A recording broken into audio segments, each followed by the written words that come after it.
Boker Tov, Yom Tov, Zarim Tovim, and Lila Tov. Good morning, good day, good afternoon, good evening, no matter where you're at. Here we are on another live stream. I hope this finds you well. Ken and I wanted to come on here today to talk about something that's coming up very soon. We are going to be heading to Crestone, Colorado in a very short amount of time. In fact, we are going to be leaving on the 29th and making a long mileage trip, although I know that my friend Brandon is leaving from the East Coast and he's got a much longer trip than we do. But we're going to be converging upon Crestone, Colorado, and wanted to kind of share some thoughts about that. I know that there are people that are interested or are sharing and showing some interest from Crestone, Colorado.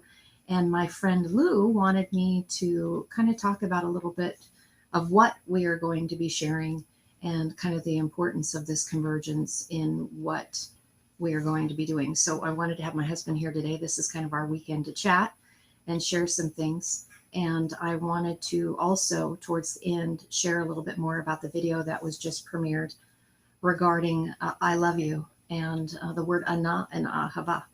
So, but that can be on the latter half. I'd rather focus at the beginning half to talk about Crestone, Colorado. And so I'm going to have my husband share kind of what he is planning on in a nutshell. And we can share about why we feel pressed upon to A, go there, and B, why the sacred languages are so important. Yeah. Yeah. And that's the gist of it. I want to make sure that we comprehend that we don't worship the sacred language. We are very careful about, how we see it and why we see it. And it is only a pointer. It's just, it's a way, it's a way of directing us to an intention. And I specifically use the word intention because intention is the same word for purpose, and you can see it in the Hebrew language. So it's purpose that it's there. And there's those that are finding their way, the intention, without any language. So make that clear. The language is only there as an insister, as a teacher, as a catalyst, as a motivator, as a provoker, as a goading, as a stick, as a rod, as a snare, as a trap, as an adversary, as a friend. It's solely dependent on who you are. If you're looking at the language, it will speak back to you in a frequency of intention back to you, depending on where you are. Yes, a blueprint. Absolutely. It is a blueprint, actually. A tabnith. It's a blueprint. I was just writing that word down so that we could share it. That's awesome. Yeah. We did a teaching on this, yes, it's a blueprint that goes into schematics. If we think of that, I'll just use that as like a metaphor. When you're building something, and I was showing this in a vision actually, and I was way overwhelmed with the level of what was to be built. And then the Father was in the room with me in the representation of a form, and without saying, he just, and I felt that he said, "Oh, you're going to help me," because the house that he showed me in the blueprint was way over my skill set. And I remember just laughing like, well, I can trim the windows and the door. I'm a trim carpenter. So I said, I could do the windows and the doors and all that stuff, but the rest of this is way over my pay grade. And then it just came on me like a knowing. He said, "Oh, you're going to help me build this." And that was before actually the language was really gifted to us in the level that it's been gifted in how it's being revealed.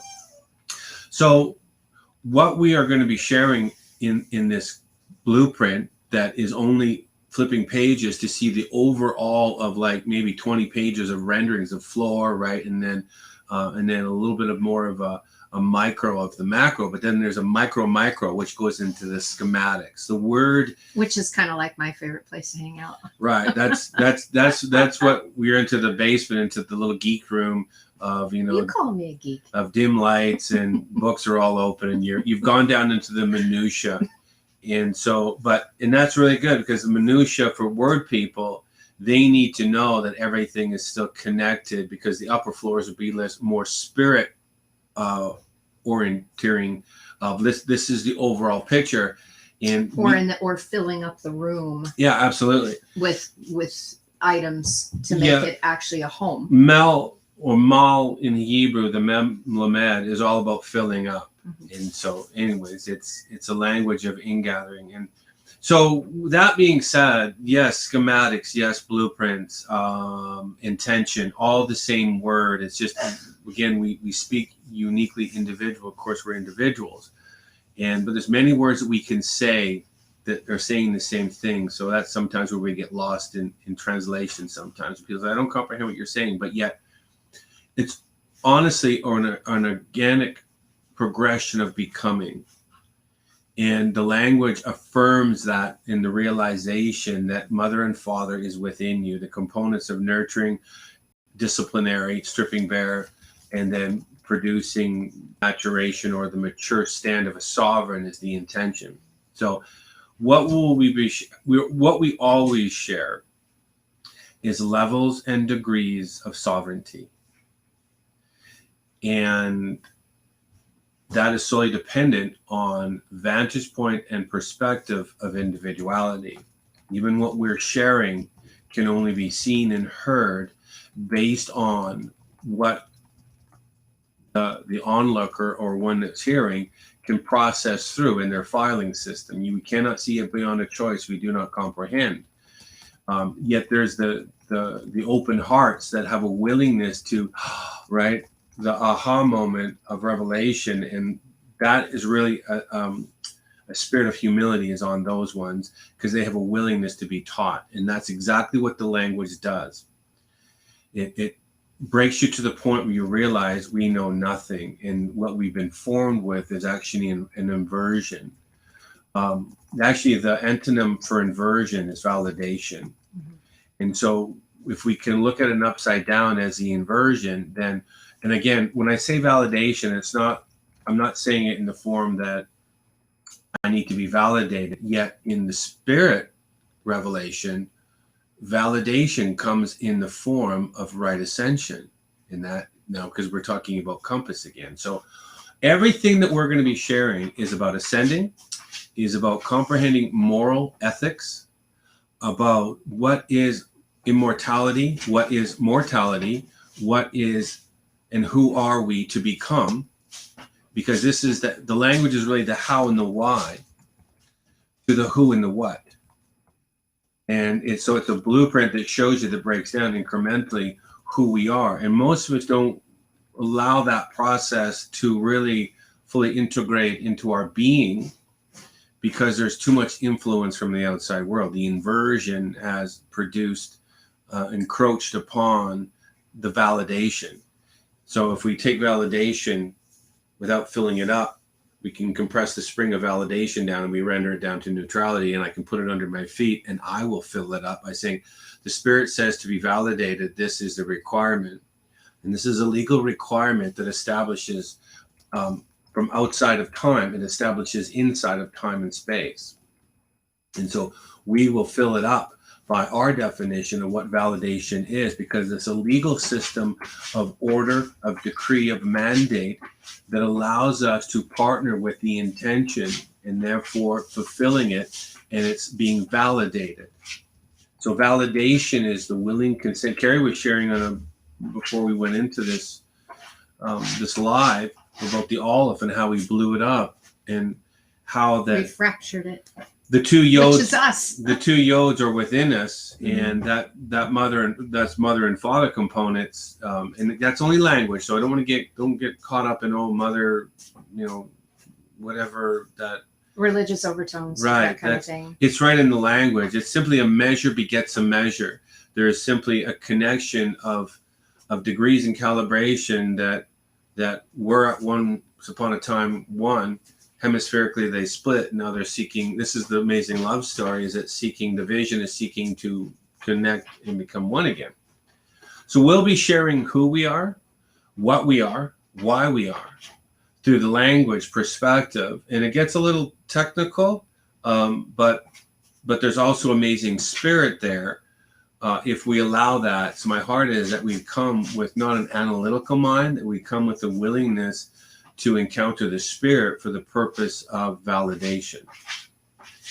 So that whole language is circumnavigating that shows that there is a purpose to ego, but we don't want to go into ego without redefining ego through the process of right ascension. This is so we can let go of ego.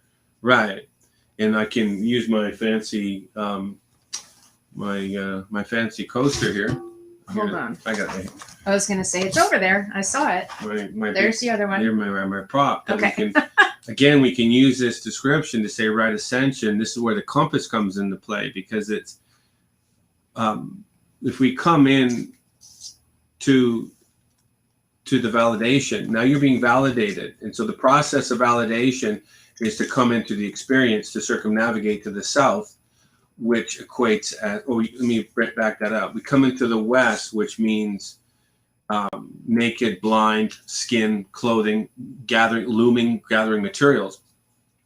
And we don't want to go back into the ego. The ego hasn't been defined yet, it hasn't been balanced. As soon as you come into this construct, things are now it's separated. The ego is no longer, it hasn't completed the process of circumnavigation to render itself to be whole again. And so again, can we go back to the Father? And Enoch says, no, you can't go back this way. You can't enter back into the Father, because now ego is not defined. Ego is now in the inversion of the intention of validation. Because ego is really essentially the place where you are hidden. Right. Because you don't truly know yourself, and the ego masks who you truly are. So to know, for the sake of experience. So to know yourself, that's exactly, again, we're speaking Hebrew here. You just can't hear us speaking Hebrew. Carrie and I know that we're using the language of validation and experiencing what it is to just you're sorry. I'm touching you, I know. You're putting pressure on my leg. Sorry. It's like a dog that leans into you all the time. She would lean into me all the time. Oh my goodness! So that's I would. I would. So the experience is to go into the west, and this is right out of the garden. This is where we want to see Hava being separated from Adam, or Ha-Adama. Right. This is now a measure that there's separation for the purpose, and this is where we have willing consent. This isn't something that was imposed upon you. Let's be clear with this. It's in the writings that we gave willing consent to journey this way. The fall, if we look at it, when it's rendered innocent and all shame and guilt and disgrace is removed and put in right perspective, it simply is a measure of distancing to know what is. Back to whole. So shame can be rendered down as simply we filled it up with something that is not, or simply we filled it up with an experience, and now we're dealing with the experience, and it's now shame and disgrace have put on many cloaks and many faces. Yeah. But in true honesty and truth, we simply came in to validate ourselves. To validate what? The experience of knowing ego, but rendering it clear. We're validating ego. And the amazing part of this process is when we realize the west of the garden, the cloaking of the skin, and the journey of gathering materials, all Western metaphors here, we have to go to the right, which is the south by definition of orienteering and compass of ascension. And this is where we build ourselves in faith, in love, morals and ethics, what righteousness is of right standing and right measures. And we do ourselves a great service if we comprehend what right is. And that's what I want to share in Colorado as well, is what is right? What is righteous? What are these measures and standards? Because this is vital in the importance of realizing ego is coming back to one measure, rendered clear. And so this is all illegal. What I'll be presenting more or less is what the Spirit has been sharing with me over these last couple of weeks and months, is the legal language of a preamble before sentencing.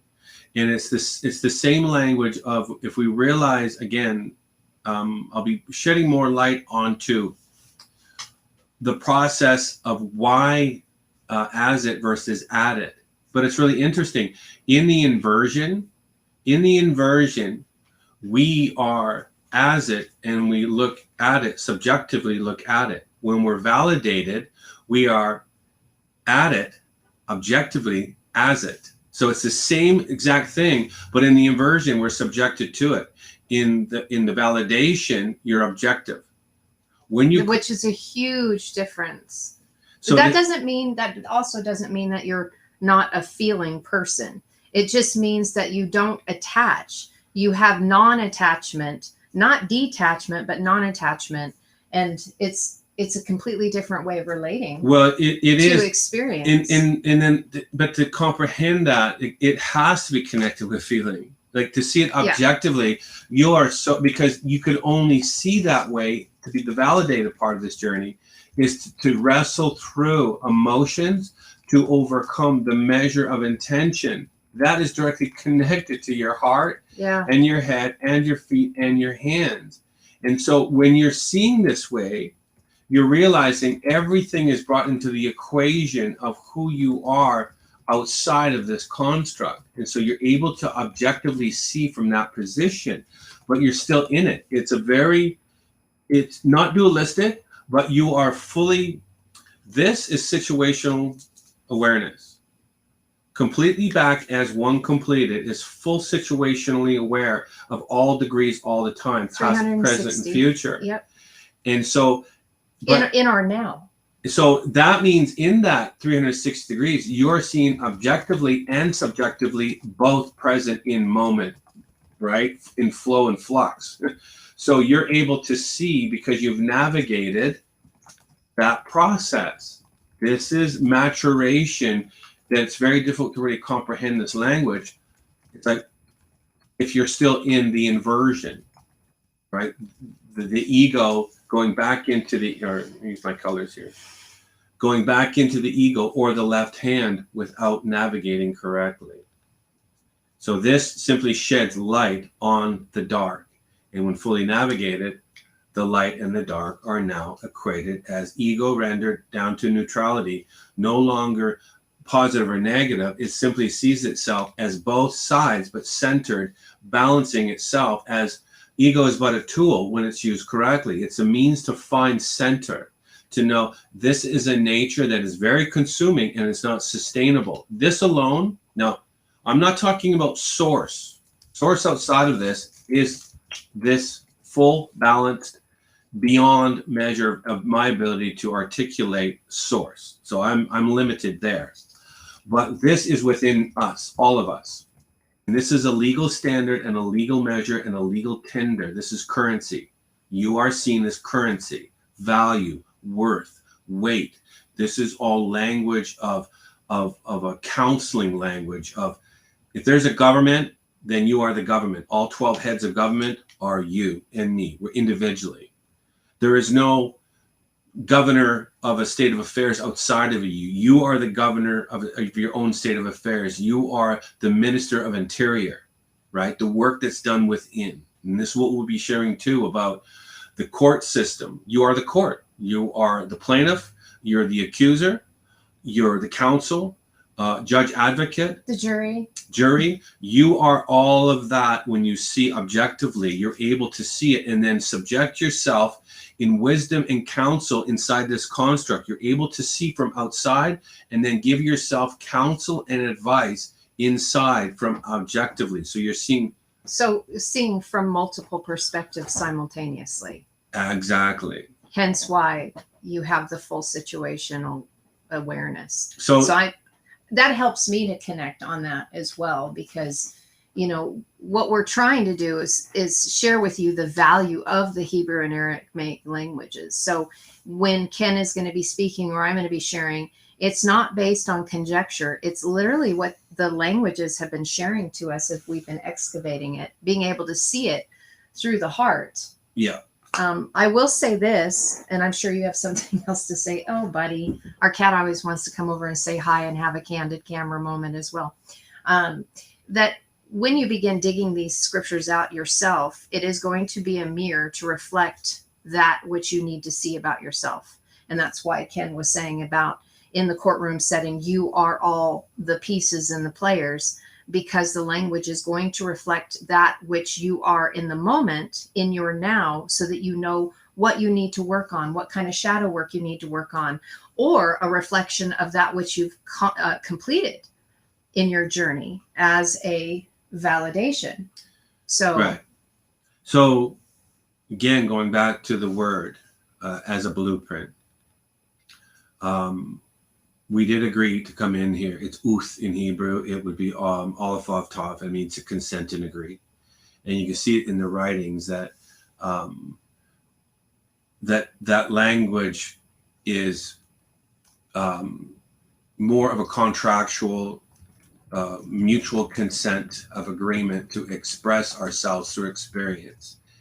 And that's what we're going through. So the word has been broken down to a construct to point us in a direction, to calibrate ourselves, to find validation in its innocent form, in its innocent intention of purity and innocence. This is now through sentencing, through word, we sentence ourselves as adjudication. Guilty or innocent will be by your own, right? Your own decree, right? By your own measure of what you have deemed to be the measure. The word is a measure that's calibrated in many degrees, and we want to break that down. But we don't have to be, and I say this lightly, we don't have to hold ourselves hostage to the Aleph Bet. Again, there are many that already have the knowing and are organically circumnavigating their own journey to find completion. What it is, they're very gentle, kind people, yet you can tell that they have a sovereign influence about them. They're not encroached on. They don't encroach on another one. You can see it and feel it on people. They just emit this frequency that is beyond, like, you're interesting, you're not from this world. But at some point, the language produces its intention, and this is when we become the living word. So you can actually, there's no need to study the language anymore. And I'll be honest, what I used to do, I no longer do. I used to break down verse upon verse upon verse and go in, and I have, Carrie knows, I mean, we got books here with thousands of pages of going into this verse and that verse, and it's saying this, and oh my goodness, I got well, I still do that. Right.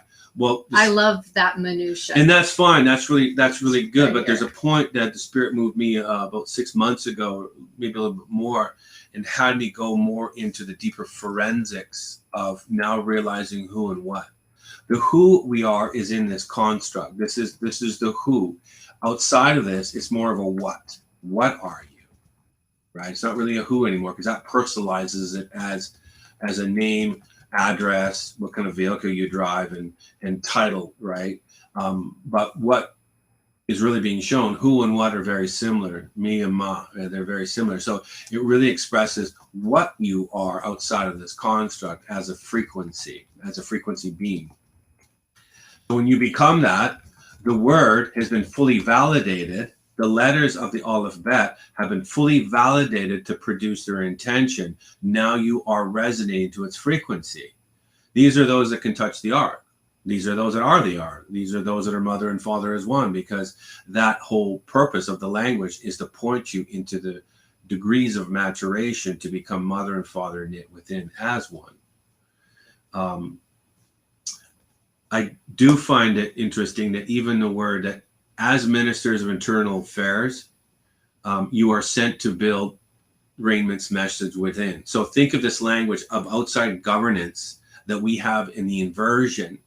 All of that is again, if we do ourselves a great service, if we can look as it objectively to realize that is all intended to be within you. There is nothing on the outside in this reality or construct that is meant to be an outside force when it talks about governance. Governance and governship and sovereignty is a language of within. So we are really a minister in the ministry of internal affairs. In a land, it's within us to become that level, because we have consciously and willingly consented to the constitution of decree. We don't remember it. That's all what we're going to be sharing about, is like, what are we returning to? Why are we returning? Why do we come into the experience? Who are we in the experience? Why can't I remember? Right? So we'll be sharing degrees of this, but without controlling it. I want to allow it for people to see what they need to see, so they would ask questions that are directly relevant to where they are in their moment without us sharing from our place. I want people to realize and ask questions of saying, hey, so this, For you, absolutely. Otherwise, you wouldn't be saying it. So now we know where people are, and we can start to kind of like finesse it in a direction so we can take the whole room into a new reality. And this was again shared that the potential of what is in here is that we have the opportunity to shift a whole room into a new reality. That's so amazing. Now, it is truly amazing that if like hearts show up, comprehending that this isn't religion and we're not held to the construct of just the word becoming a new religion. This is not what it's about. It is a frequency that we're able to partner with it to produce something that shifts us dimensionally into a new reality. And this was shared some time ago in a vision, in a dream vision of this is going to start to happen. If there's enough people as a governing body that come together that have a wanting and a willingness to shift a reality, it will happen. And so we're going to be sharing the dimensionally shifting and breaking free of this lesser construct, still respecting it. It still has a purpose. I'm not saying we're going to be anarchists and going against it. That's not what I'm saying here. I'm talking about we still navigate through it. We're respecters of individuality. We're respecters of property and of the inversion's governance as well. We see it for what it is because it still has a purpose to press us into the greater perspective. And this is those that are able to really walk through the world, but they're still part of it, and they're assisting others until the fullness of time is revealed to say, now the work is finally finished. And so we're going to be showing degrees and perspectives of that. And we're going to leave lots of room for the spirit too, because I know that once we get there, there is going to be probably some very specific things that are going to be released. Yes. For the region, for the individuals that have come, including ourselves. We wanted to do it loosely. It's actually makes me laugh because some of my shadow is having to deal with perfectionism. And I've openly and candidly spoken about that many times, about the issue of perfectionism. And so in the very beginning, when we were planning this Crestone visit, I was putting a lot of energy into, well, we got to do this and we got to do this. And I wanted to set up a schedule and everything else. And my husband, I love how he handles me sometimes so bluntly, because sometimes I need that. And he looked at me and he said, if that is what this is going to be, I'm not going. So, as he sits there and has a slight smile on his face, but I understood what he was saying, because when we try to control it, then we choke out the spirit. And that is an area where I think a lot of us in our own personal lives, I'm pointing fingers back here at me, have wanted to control narratives, control situations, and there's no way that we can shift if we have so much control on it that we don't allow the spirit to lead us forward in this processing. So it's like setting a foundation and then letting the spirit move all of us together. It's a grieving, and we came from that, or I came from that. That's why like, this is a new paradigm that's happening right now, is that this isn't about, Colorado is not going to be a seminar where we tell anything. No. For me, if this is anything to do with me per se as an individual, it's going to be about sharing of how if there's people that want to inquire and ask questions, then we're going to release answers based off of where we are from our limited perspective to answer questions. That's all we can do. That's all we should be doing. We're not telling anything, but and so that my whole journey has been spirit. I live very much by visions and dreams, and Carrie's a witness to that. Like, documented, everything's been documented for me, and not that's even, it's not my religion, but it's more of my whimsical world that has spoken and has affirmed itself so many times. It's proven itself more. It's validated itself, and exactly for that purpose. And that word is that this side of validation is all spirit. The construct of the word is really validating spirit as spirit validates word. But spirit needs to validate first, so the word can affirm spirit. If it goes the other way around, then we negate spirit. If word comes and it's just word, word, word, and then, oh, the spirit told me so, this thing, it's like there's no validity to saying it backwards. If it comes spirit first and then the word affirms it, then we have dimensionally connected, right? And that's where I want to live, is say, let's just bring it forward and let's just see where the spirit wants to take the room. So I'm fine with silence. I'm fine with just not even going into any of the renderings of extrapolation that I have as really a backup, just to share it. It's very weighty. It's very personal. And my heart is that sometimes it's casting it before people. They're not going to be able to see my heart or my head, because it's a love story. It's just my documented love story. And it's all spirit led. My mornings alone from sometimes 1 o'clock on are all just validating the spirit to affirm in me many, many, many, many dreams and visions, right? Oh, absolutely. Absolutely. So it will be organic. It won't be anything in a direction that is going to be manipulated. When it's time to sleep, we're going to sleep. When it's time to eat, we're going to eat. And then we know enough about ourselves when it's time to just break free, that, from that we can socialize and connect, then that's what it needs to be. But we do need to know who we are. Yes, we do. That's the gist of this, is to know. And the spirit gave me a quick rendering down of the breakdown when I was walking one morning. It was like, whoa. And it was just walking quickly down through the process of who. And it was just a morphing of who right to the olive to say completed. This is now tone. You're finished and completed. And it wasn't a lofty thing, right? It was very simple and organic, just to see from Hebrew or Aramaic into who we are, from the word who, to see its frequency of expression. The spirit was really wanting me to share that measure of who we are. And it's part of the greatest question that we can ask ourselves in the mirror. Who am I? Who am I? What am I? How do I journey? What is the journey, right? And this is all, again, part of a legal language of a courtroom setting, that you are in deliberation daily. Court is in session every single minute of the day. And it looks different. It looks like your living room. It looks like your bathroom. It looks like the cab of your car, your truck. It's everywhere we go, because righteousness is seeking to be established, to be fully validated, so it may be arising as a legal tender. So we do well to know these definitions, therefore, again, justifying the word. But this is all spirit-led. Absolutely. All spirit-led. Well, it's the only way that it can be driven. I mean, it can't be driven from the mind.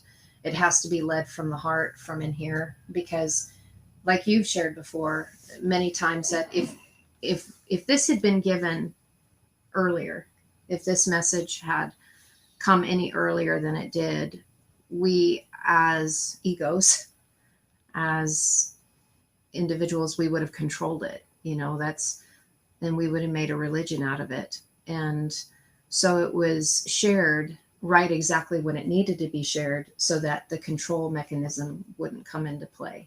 Yes.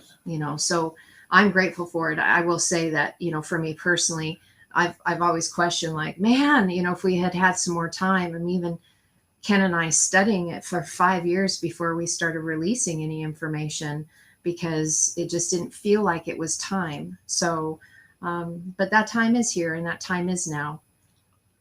Yeah. It's interesting that it is a very special time we're in right now. I think anyone that can feel the sense of the spirit can sense that something's going on, that things are starting. I mean, there's so much stuff being shared through the spirit right now. I know, it's a fire hose. That it's really hard to keep up with it. And it's very difficult to even express what we're seeing. Yeah.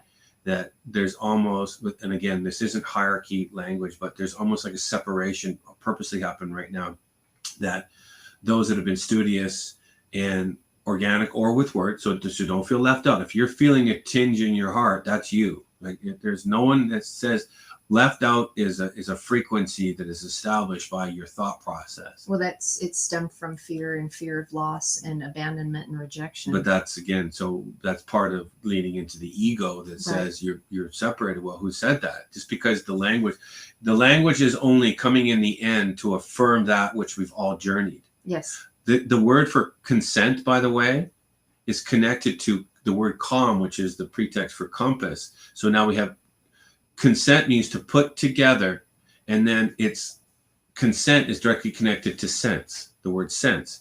And we would think that common sense, right? But so put together sense, but the word for sense is like your senses. So consent means, by definition of 14th century etymology, means the senses are going to go on a journey. You write in its own definition, it means the way and the journey to sojourn. That's sense. And so you've been put into willing consent, aleph vav tav, consent and agree, means that your senses are going to go on a journey. You've come into the construct. And again, organically, we're just sharing from the perspective to affirm those that are going like, I've been feeling something. You've been organically feeling through spirit is pulling you in the direction of mutual consent. It's pulling you back to the agreed contractual mutual consent, right? Declaration of what you decreed to be, because that's what you did before you left. You're stepping into the measure of it now through spirit. And the word is affirming this. So we're just affirming it.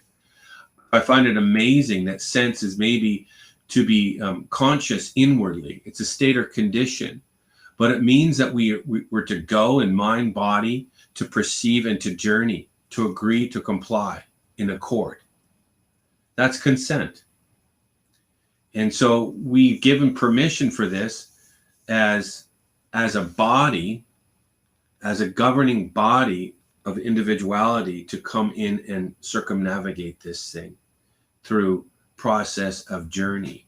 And actually, and where we're coming into it right now is that we're collectively beginning to journey together. I mean, I think that, for years we have separated ourselves and have made it about our individual journey. And what it seems like is that we're all becoming closer this way as we're gathering into one stream, realizing that it is the same journey, that we are literally doing this together. Yeah. So that in that togetherness, we can assist one another. Before it would be easy to keep ourselves separated and say, oh, that's your individual journey and they're having to walk it out. But that's just more separation. And we're coming into this universal unity consciousness, aka Mashiach, Christ consciousness. And that is no longer about separation, because we are seeing that separation is at the place where that's no longer serving us anymore. I mean, that's been part of our problem. It has been all of our problem, is the full separation and continuing to separate and divide, and we've seen this played out, a lot within the last decade or so. But in reality, we're getting to the point where our heart is saying something completely different than that. Our heart is pulling us in the spiritual gravity of oneness unity.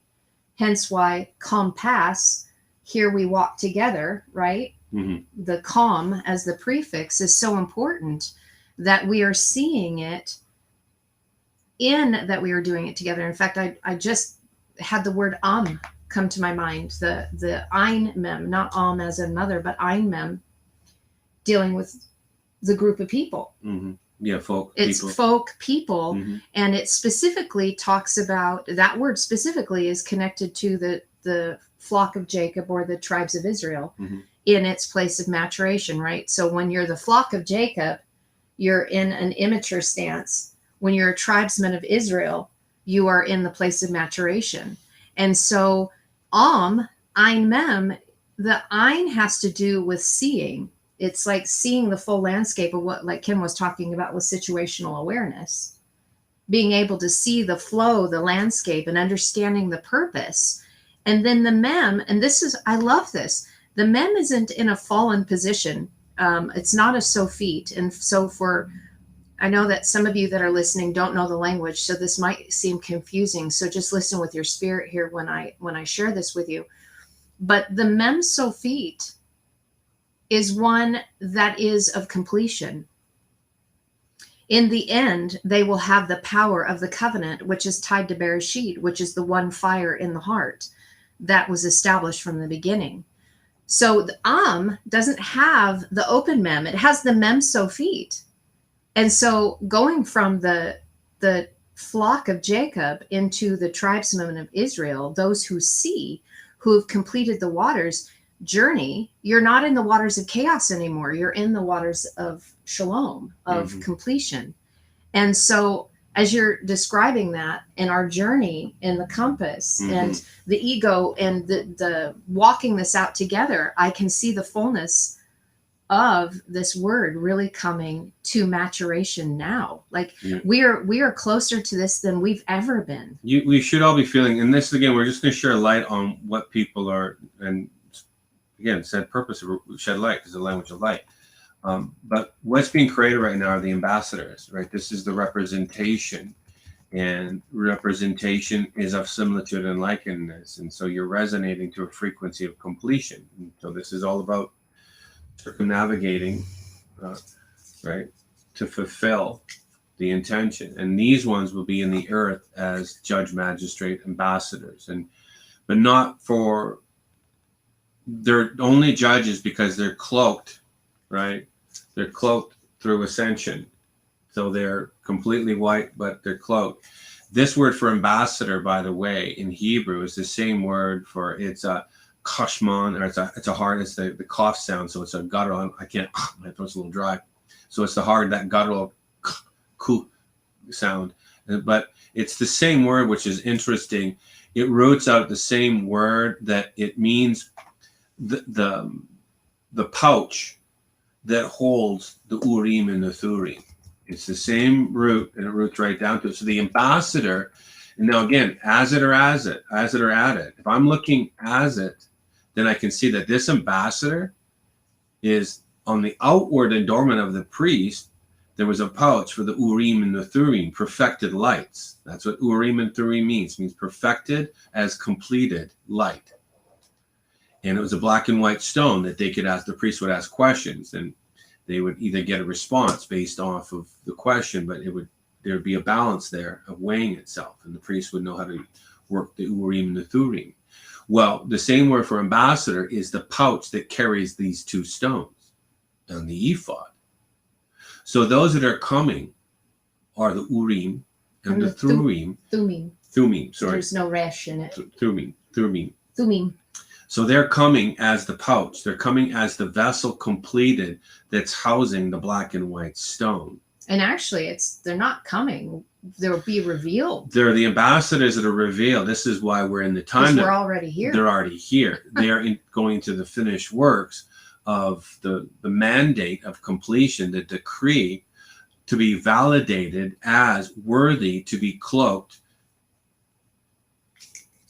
from the journey of ascension of west and in gathering the garments to the south, which is the right-hand path of faith, righteousness, moral ethics reestablished, comprehending what is righteousness, what is Zadik, what is morality, and where does it lead? East, immortality. And then in that place, they're now presented back as mother meets father in the completed love story. It's like the cresting of a moon, right? Shades and shades and shades. Now they've been made full as a new moon, right? This is now the mother and the father knit as one. And now the black is just as equally balanced as the white. This is the Urim and the Thurim now in the story of maturation. Thummim, sorry. Well, the only reason why I'm sharing that with Ken and not bringing a correction to him, I did, but it wasn't meant to correct him. I had a revelation that came a couple days ago about the Tav Vav Mem and the Mem Vav Tav, right, which is connected to the Urim and the Thummim as lights and perfection. And so it woke me up. It absolutely woke me up because Ken has been talking about death. And we've shared many times about how death is a blessing. You'll see it written in scripture as Mem Vav Tav, and it'll have a little diamond right above, generally like the Vav itself. And that little cannellation mark means a gift from God. So for those of us that are still dealing with and walking through some fear issues, the whole separation, because I had somebody ask a question. I've had two things that I wanted to actually answer. Some questions, but I wanted to give you time to continue talking. But the thing that was so fascinating for me is that I had some understanding, but not quite understanding about what Ken had been sharing in totality about death and I saw it in the writing that it was a gift from God. And then I had to stop. It was like Spirit allowed me to, like, I woke up, and this is what happens to me, and it may happen to you, and I've heard it happen to other people, where letters will show up, and that you'll get a word or you'll get a letter that'll come to you. And I was in that half awake, half asleep stage, and we call it the aweep stage. And the Tav Vav Mem, Tom, showed up. And I'm still just kind of thinking about it, and I'm like, Tav Vav Mem, Tom. I was like, oh my gosh, that's the Thumim. And I got so excited, and I went, wait a minute, that's the exact opposite of the letters for death. And I realized in that moment, I mean, I was super excited. As soon as I got a chance to talk to Ken, I'm like, blah, blah, blah, champagne everywhere. We're in the inversion. We're flipping it. So we're taking death and we're flipping it to Thumim, which is the plural of the word that means completion and perfection. And it also has a meaning of twins. Yeah. So the light and the dark that are actually twins, the mother and father coming together as one in completion. And it's connected to the Urim and the Thummim, lights and perfection, with the priestly garments. And I was like, oh my gosh, we're flipping death. We're changing it. This construct, many of us are comprehending that we're eternal beings. And we've lived many lives. And when we come into the fullness of Christ consciousness, we are going to remember everything that we've lived. Now, that might be controversial for some of you if you're in the chat room, especially if you're recent to our channel. But there are many people that are remembering past lives because the veil is thinning. And there's usually reasons for it. When I started remembering some of my past lives, I had a lot of trauma associated to those. And it was like giving me hiccups in what I'm living right now. And I needed to have those revelations for me to clear it, to clear the energy that was stuck because of those traumatic moments of walking both polarities, actually, the AKA good and AKA evil, because we've all held both poles from one lifetime to the next. And so in that, I had to change my theology because I didn't believe in that. I had always been taught that this is one life and that's it, and you better get it right or else you're going to go to hell. That was kind of the theology that I came out of. And so when I started remembering, it made it very difficult to be able to navigate because I didn't have any idea what to do with this information. I literally thought I was losing it. Literally thought that I was losing it. So I'm very thankful that I had that information to be able to understand that our walk has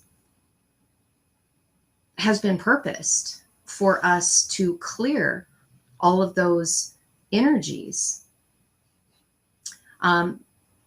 So here's some of the questions that we've had. Oh, you want to share? Yeah, I just want to connect. There's a lot in that what you just said. There's a lot in with death. So absolutely.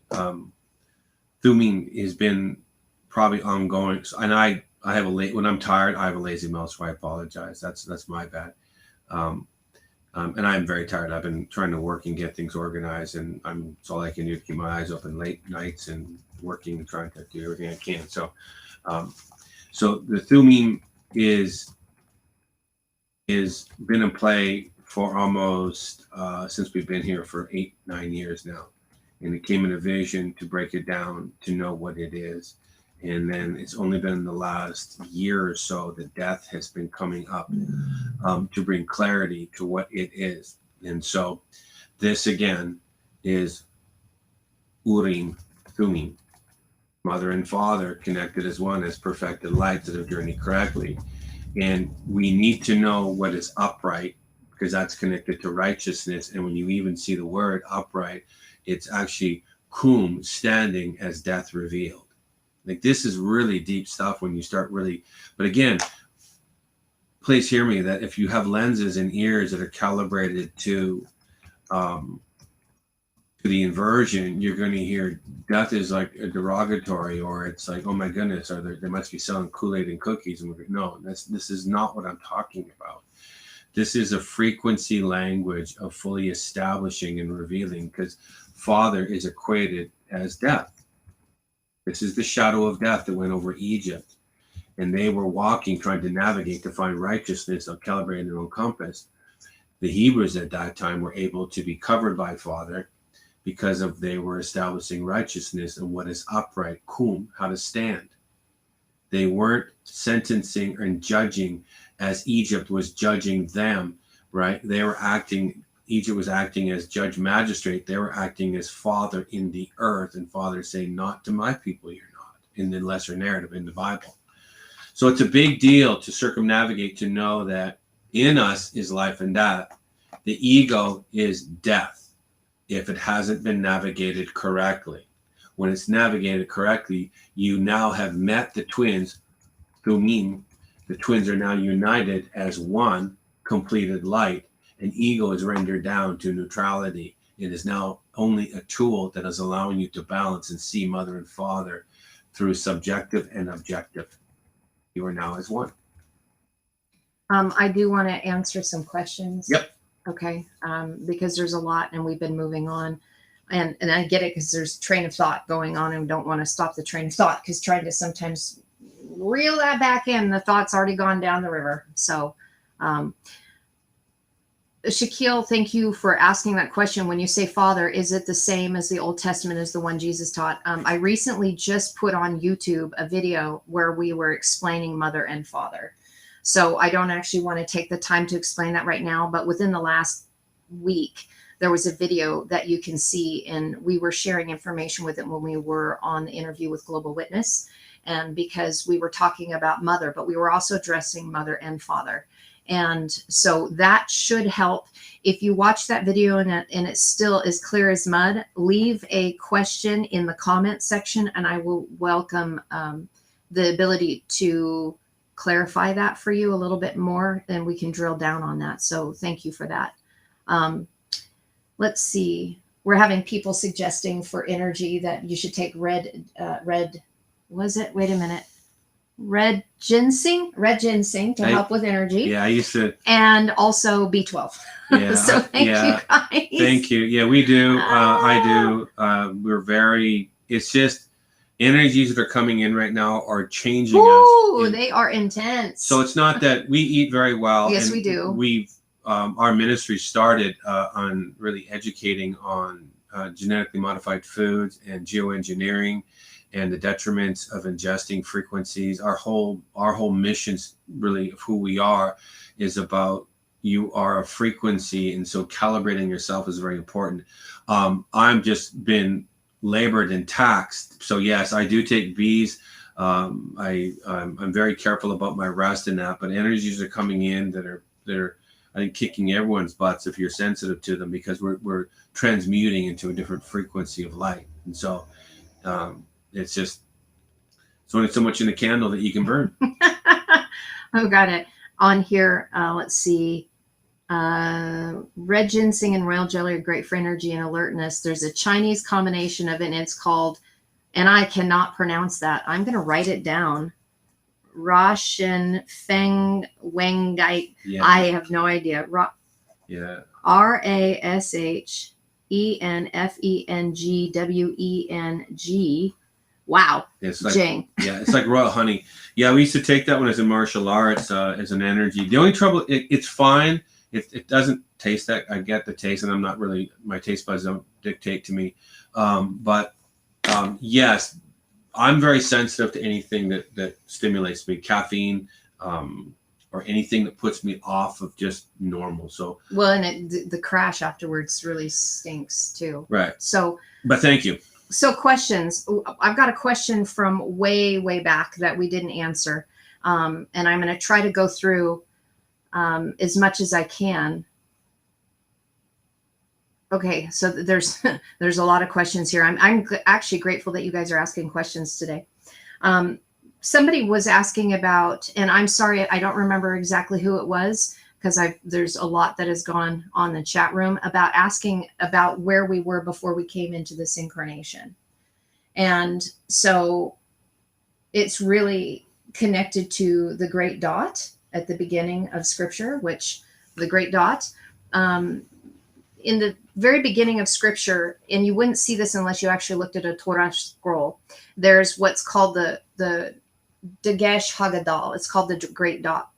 And actually it's what Ken was talking about with the great dot, literally.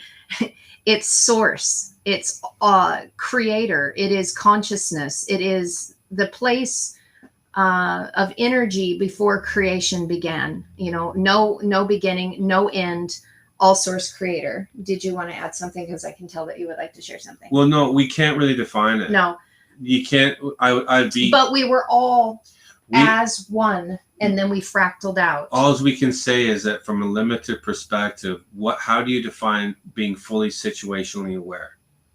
Yet our flesh is but a limited. It's the experience, and so I'm still, as we are still remembering, and I'm not going to say I know, because I don't know. All I know is what I've been shown is like it's consciousness is spirit connecting back to spirit in full awareness of all situations of all time and all degrees.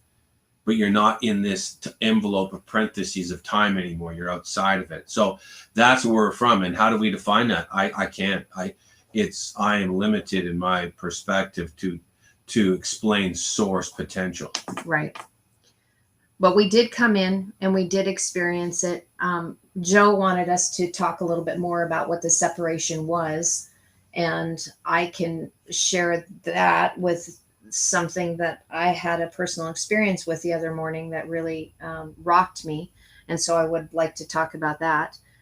You guys, just to let you know, our chat room went down. So unfortunately, if you make any comments or ask any more questions, I have no way of knowing, unless Ken pops over to YouTube right now. We would only be able to see what's going on YouTube because I cannot see it on Restream. So it got disconnected. This happened to us, I think, the last time we did a live stream. So I apologize for that, but he's going to pop over to YouTube. So you're going to have to go on to probably pull up Axfit Delete and pull up the live stream. Just right here, pull that up. And then that way you can take a look and see what the comments are through here. There you go. Put, turn the volume down or turn it off, and then you can help. Yep. You can help monitor that because I'm not going to be able to see it. So back to the question. So we're talking about separation.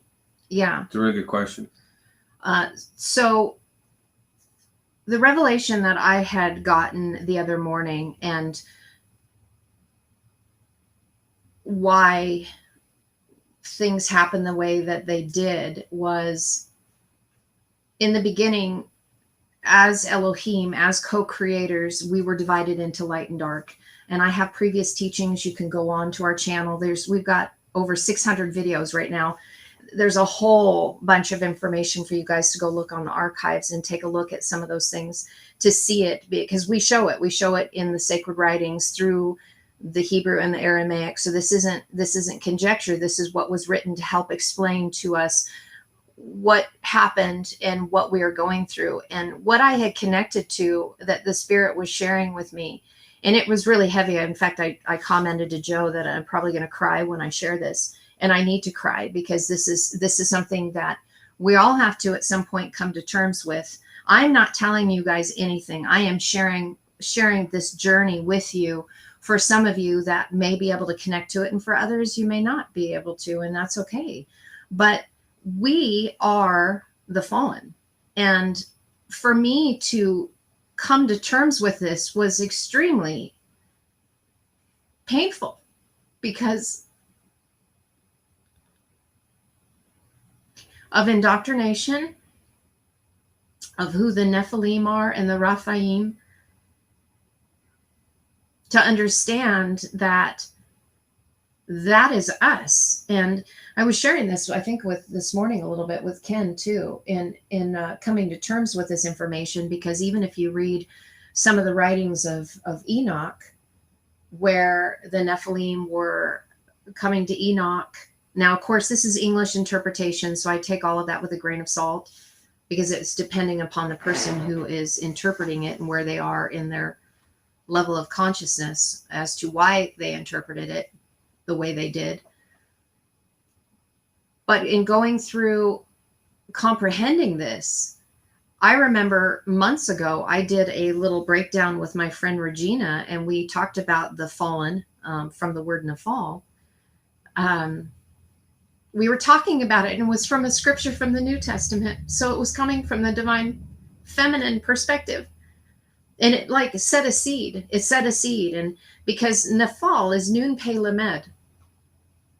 And it's those who have a strong base to stand upon, that are on a spiritual journey of maturation to produce an heir, H-E-I-R, as in royalty, having a seed of life that has been given a mouth to speak revelation, to bring forth instruction of those who would goad and urge and teach and be taught.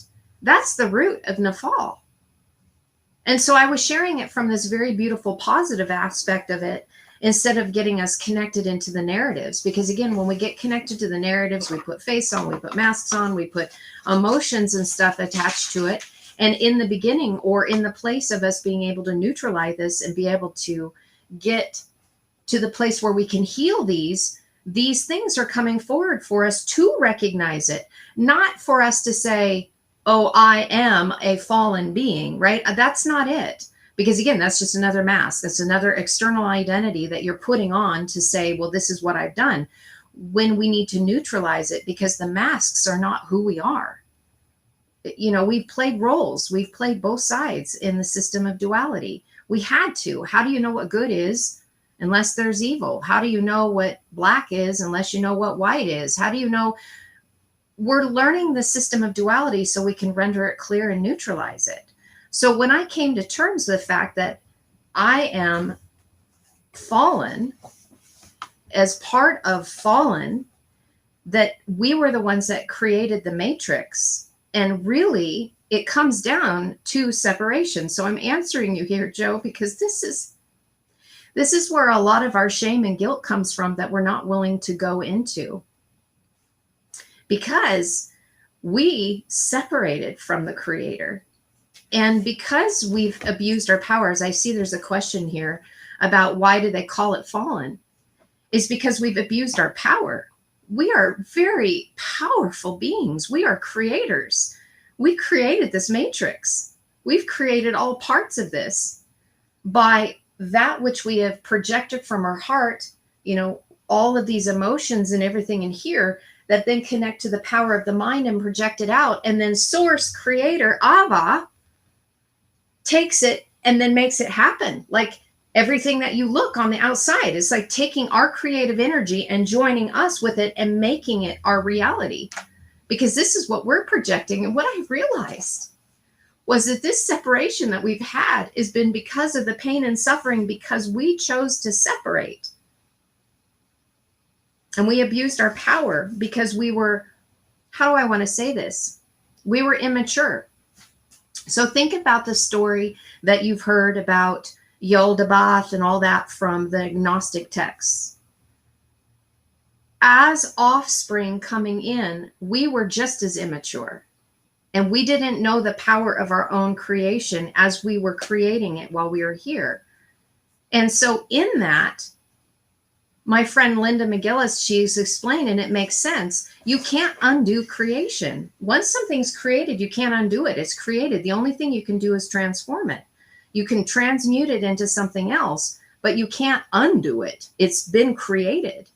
And so here, in coming in and abusing our power, it's like we've had this shame and guilt that has caused us to do these hell loops over and over and over again, trying to clear everything out, trying to neutralize it. But yet we have so much shame and guilt and pain and anger and suffering that we beat each other up and we've hurt one another and we continue to hurt one another. And we're getting to the place where we're all really tired of it. And so I realized that for me personally, that some of the stuff that I've been challenged with is not trusting the Creator, and it has nothing to do with Him. It's me not trusting myself because of the shame and the guilt. Because Creator, Abba Source, is unconditional love. And I've put conditions on it because the shame and the guilt has been so heavy that we've projected externally. And this is why we see the Old Testament God in the division of how the sacred writings were translated, is we've had to project this external element to say that we would have punishment and that we deserved punishment from a God that was angry unless we obeyed and unless we did everything perfect, unless we kept the calendar perfect, unless we did the sacrifices perfect, unless we kept the Sabbath perfect, that we were going to have a God that was going to punish us. And that was us punishing ourselves. It has nothing to do with Creator, with Abba, with Source. He's unconditional. We're the ones that have put conditions on. It's so I've had to deal with that shame and guilt. And I know it's difficult if you're watching and you're thinking that maybe what we're sharing with, that I need to be more mature in my sharing and not share. But we've been so detached from our emotions that unless we can come to terms with this, we're going to keep projecting it outward on one another because of it. So I'm gonna say similar, but I'm gonna say it from a different perspective, because how I see is how I see, and I've had to work through my own process to render it clear. If you're feeling something, most likely that either through experience of what you have filled up shame and guilt to be, because if we take it back to neutral, it doesn't need to be anything. I see things as already rendered clear. That's what the Spirit's already shown me. Take it regardless. I don't know what I did in my past experiences, if I even have any, because I've never seen any. So I can't equate it as part of my equation. All I can do is, from my current moment, is render it down clear to neutral, to stand upon it and thus fill it up. Mm. So I can take shame and guilt, and this is what the Spirit's shown me, is that the fall is simply a separation. It's not negative. It's not good or bad. It is simply in neutral. It is simply, there was here we go, a willing consent to journey. The inversion has taken words or actions, a noun, and has taken the verb action and filled it up, therefore partnering and now redefining shame and guilt. Okay, so if I can remove myself from that, regardless, I lay it down and I squeeze every definition that I cannot connect to out of it, and I render it clear. And then I stand upon that and I fill it up. By my definition, shame and guilt is only a distancing to grace, right? Disgrace and shame and guilt are all the same word. This is how, in immaturity, we see grief. We see the connection to past experiences. And immaturity, rendered down to neutral. I'm not saying that this is filled up and this is what it is. Everything that I'm coming from is from neutrality. So grief is really the process of rendering to find immaturity, finding gratitude, maturity. And so the fall was simply, we were once whole. We were then separated to experience the Spirit no longer really as fully knit as one. There's a residue within us. If there's been like a kind of like a calibrator in there, a measure that knows what is source potential to calibrate correctly. It's like that. You have that knowing within you that this is a remembering. There's something here. It draws you. It's like a gentle magnet. Before the magnet pulls, it pushes, and all of a sudden draw. Right? That's how a magnet would work. So the experience is simply separation. The fall is simply separation, of pulling away from, and we then associate as grief. We're no longer whole, and we're feeling the grief of being separated. In innocence, what is grief? It is but separation of no longer being whole. In that measure, we are now immature. We haven't circled to find maturity yet. So in this place, we partner, we make choices. Barashit, you're the sum of a choice. And we filled up things to partner with that have become baggage over the years and over experiences to be qualified to be called shame and guilt. And it is an echo that we have to render clear for the finality of time. So for those of us that have done much in other past experiences, and we've equated shame as a measure, and we passed into death without finding and rendering it clear down to neutral, you have to then enter again. And that echo is shadowing along beside you in your present form. And it's seeking to find a resolve because it still is a tethered frequency of echo. Mm-hmm. And so some of us have more echoes than others. Some of us haven't been here through the experiences in the separation of the fall. The fall is simply seeking a return. That's all it is. It's just a distancing from. A fall seeks to return. It's like coming into the question. The fall means the question. You come into Sheol to ask questions, to inquire. What's the main question? We've already kind of started it, is who are you? The who is the answer. When you know who you are, you will equate to teshuvah as if it never happened. The incident of the fall of shame and guilt never happened. So I want to answer before it gets buried while you're talking about that. How to render shame and guilt clear. I'm going to speak from my perspective, then you can add it.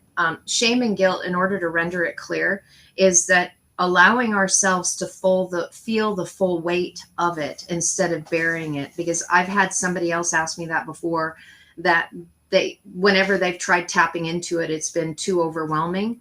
And in order to do that, we have to recognize that usually it's a trigger. Something triggers you, and you have to recognize what that trigger is, go into it, feel where that is at so that you can feel through it and then release it. Because really it comes down to forgiveness. It comes down to forgiving ourselves, because shame and guilt has nothing to do with anybody else other than the things that we have gone through, things that we have done, things that we've experienced, that we put shame and guilt on ourselves. You know, you get outside triggers that are a mirror, but really if you're feeling shame and guilt, it's your own shame and guilt. Does that make sense? Because as soon as you render it and you neutralize it, because you felt yourself go through it, you've allowed yourself to feel those emotions, you can transmute it into unconditional love, realizing it was all part of an experience. And that's why, for me, going and understanding what was shared with me that I just was crying about was important for me to touch it. Not that there was a narrative that I was attaching to it, because I'm separating from that. I'm wanting to not attach to that anymore. I'm wanting to feel it and release it, because like Ken has shared before, disgrace is just a distance from grace. So when I allow myself to feel it so I can neutralize it, put it into unconditional love, I just brought myself towards grace. Yes. So I hope that helps. Let me come from another perspective and see if this helps. So saying the same thing, just a different way. This is why we studied the word, and this is what the word has done for us, is that it has revealed what is necessary to overcome, to close the distance from disgrace, coming out, separation, disgrace, and because we realized we're not part of one anymore, so then now we're going to navigate back. So knowing the word, so we're able to connect to the experience. This is why the word is so powerful in its origin, is it connects you to shame and guilt. It takes you into the origin's definition of intention, and then you can connect to heart-brain coherence to realize, oh, I am now partnering with the word's intention, and it's showing me this is what the word is. So it allows me to break contract with what the inversion's definition of shame and guilt is. And I can see it simply as neutrality's experience. So that is, to render that down again, the word in the original language is a teacher that points you to show you clearly the intention, to say, you are but on a sojourn. You have willingly consented to go on the experience, and the inversion has defined it differently to what it needs to be. When you see its intention, you can render it clear and stand upon it, and then work through forgiveness, teshuvah, Become the answer, which means you return as if it never happened. Micro and macro. So that's what the word does. It allows you to see and experience the knowing, and then you intimately bring it towards you, because the word is you. It's a reflection.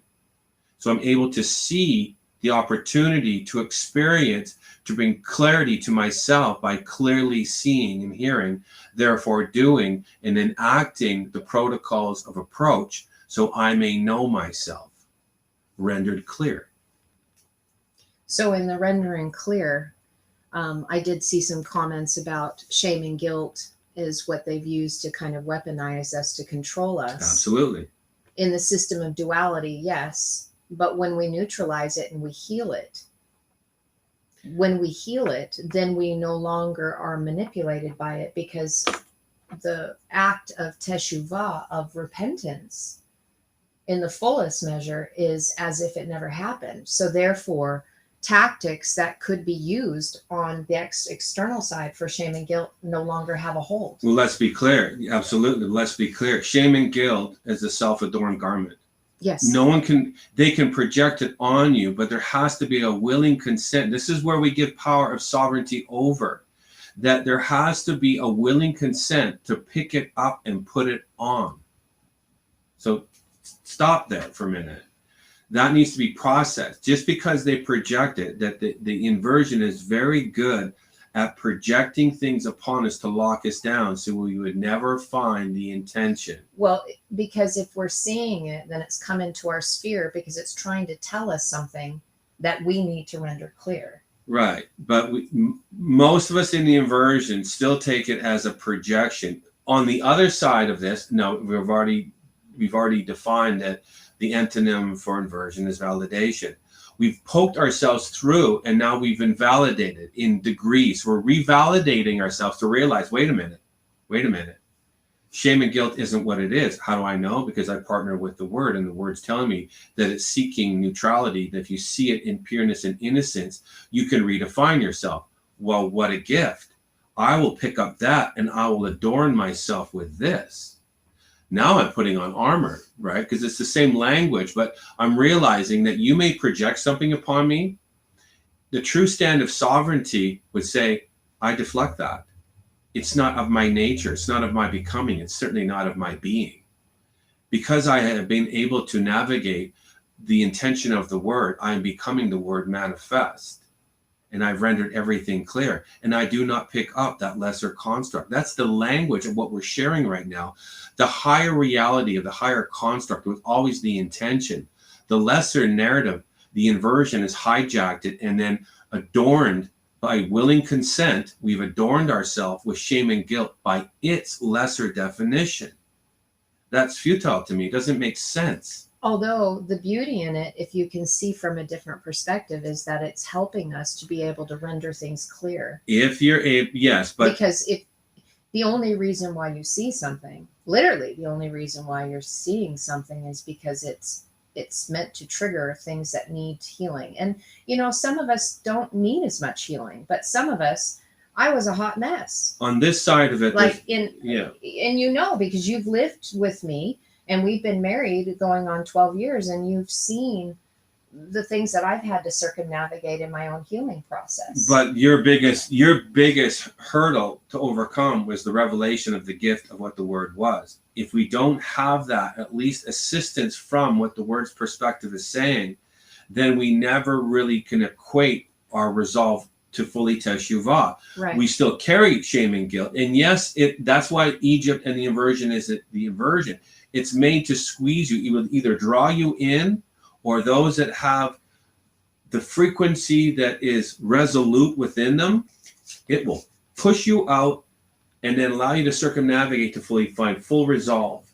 So that's why the word in Hebrew and Aramaic is so powerful, that now you can connect to the intention to realize, oh, it was purposed for me to do this. But if you don't know the purpose, then you're caught in the inversion still. So this pushing out aspect could be when you've been triggered, right? So let's say you're in a place of neutrality in the moment, right now. Everything seems to be really good. You're in the place of shalom. Mm-hmm. and then something comes into your sphere, Mhm. and then whoop, you get popped out. Now you're in the West. Right. You're naked. You're clothed in skin. You're dealing with that aspect because you got triggered. So now with that trigger, you have to circumnavigate back around to bring it into that wholeness aspect of it. So really, we can see the micro and the macro of the life as from when we're first born and what we have to do in our entire lifetime to circumnavigate it, but also in the moment when a trigger happens. Yes, everything. Like, to me, that's really cool to see that, because there is that blueprint, that way of navigating so that you can have the wholeness and healing. Real quick. So the other word with Nephilim is, you'll hear the word Raphaim. And what's the root of Raphaim? To be healed. Okay. So you take those who are fallen as the Nephilim, and then they go through the circumnavigation of healing and they become the Raphaim. The whole process of circumnavigation is the process of wellness, which is the same word for healing. It also means the wish and the desire. It's huge in Hebrew. It'll lead you to a complete mirror of this. Mother and father facing one another as the wish of fully restored as holy as the desire's intention. That's what ahava and hava mean. So mother and father are now, I'm only separating them to face one another, but really they're one, and they're so close, they mirror each other perfectly. And so this whole process, that I'm glad you brought that up, everything that we share is macro micro. Everything is macro micro. So in the West, coming in to gather in the micro, I do this, I don't know, I can't even calculate how many times I circumnavigate every day. In the micro, every thought process I do, I'm taking it to righteousness, or am I stepping into the choice of going into the ego? If I go the left-hand path and try to take it back to Father without properly equating it through moral and ethics of right standing, to know a sovereign responds this way, to always take it into the measure of mother first to father, mother to father, right? So yes, absolutely. This is the macro's intention. This is the micro's intention. So every day, thousands upon thousands of times, as many times as I produce a choice, I am circumnavigating my own compass in my macro micro. Agreed. And I see that, Greg, about the aspects of a hot mess. I let go of that program, cancel, clear, delete. Yes, totally get that. I was using that because I've seen where I have come from and what I have gone through to where I'm at right now. And that does not hold true anymore. Well, I've worked through a lot of those issues. So the trouble with opening our mouth and speaking, that again, there's transparency, and we want to be vulnerable to our transparency. The difficulty is being with people that you can trust, that will nurture you correctly, so the expression can find restitution, right? Allowing it to find its own resolve is critical and crucial in fully navigating to know what completion is, right? And so that's difficult. This is what relationship is like, oh my goodness, here we go again. Here we're doing the same thing. We're doing this 5,000 times in a day, and we still have the same outcome. You're going the wrong way. But you can't tell someone that. They have to, this is where mentoring or just being good partners to one another, equally yoked, is that allowing them to experience as I allow, I'll make it personal, as she allows, I allow. And we can mirror one another in that, and we have grace for ourselves in the processing. But her past experiences, taking it personal, are not my past experiences. My navigation has not been her navigation, as we are still individual, as we are corporate, but yet here we are in individual form, seeking the corporateness of sovereignty. That's very lofty thinking, right? That's sovereign, individual, and corporate is one. Has to be. Sovereignty stands alone, but sovereignty stands corporately together. It's an oxymoron. So yes, when we open our mouth and we speak, we show where we are, and there's no hiding that. No. But that's the beauty in the language. Tov, the good, is that the beauty is in finding wellness as Rapha, as healed and whole. Exactly. And when we get to that place of healing and wholeness, we are detaching ourselves from, we're separating ourselves from the narratives that have held us hostage. Yeah. Truly. Yeah. Because once you've circumnavigated everything, you can then just let it go. Because everything that we've experienced attached to ego, where there's been pain and suffering involved in it, and you neutralize it by going through the whole forgiveness cycle and doing the whole circumnavigation, you don't have to hold on to it anymore. You can just release it. Yeah, there's right? no partial. There's literally no reason to hold on to it anymore, because it's just like a backpack of baggage that you just keep pulling things out. In fact, we had can I share experiences? Well, I don't know. I'm asking you permission. I'm just going to share. When we were down in the desert, when we were doing our off-grid training, Ken had come up with a suggestion at the very end of our training, because all of us have baggage that we need healed. We carry the weight of stuff, and it's like compressing our heart, and we need to lighten that burden. And so on the last day, it was actually the graduation. Well, we told them before, when we first got there, right around the first while, we said, pick out something that represents the burden that you're carrying. Go find a rock, and we didn't tell them why. Just to have your rock handy, just pick it out, because we didn't want to tell them what was going to happen. And I didn't know what was going to happen. The Spirit told me to do this. Mm-hmm. So I was told them like into 9 weeks, like the week 2, go find a rock that's associated to a situation in your life that you're packing. And to coordinate the size of the rock with the weight of what you're carrying. Now, that being the critical piece. So as we get to the graduation day, we brought out stretchers, like army stretchers, and everybody gathered their rocks. Oh, we're streaming right now. I don't know. Hopefully you guys are still seeing, but on YouTube, it looks like I'm hoping you guys can still see us. I'm just on Ken's side of it. It's not working very well on the computer, but anyway, I'll keep talking. So we got the stretchers out, and everybody gathered their rocks, and we were to put them on the stretchers, and we were all going to carry these burdens and help assist one another. And there was a place that we were going to go and release all of those. And I am telling you, it was probably the most humbling experience, because I didn't realize the weight of what I was carrying. I mean, I picked some rocks. Let me tell you what, I picked some freaking rocks, and it wasn't just one. I was going to say, you picked plural.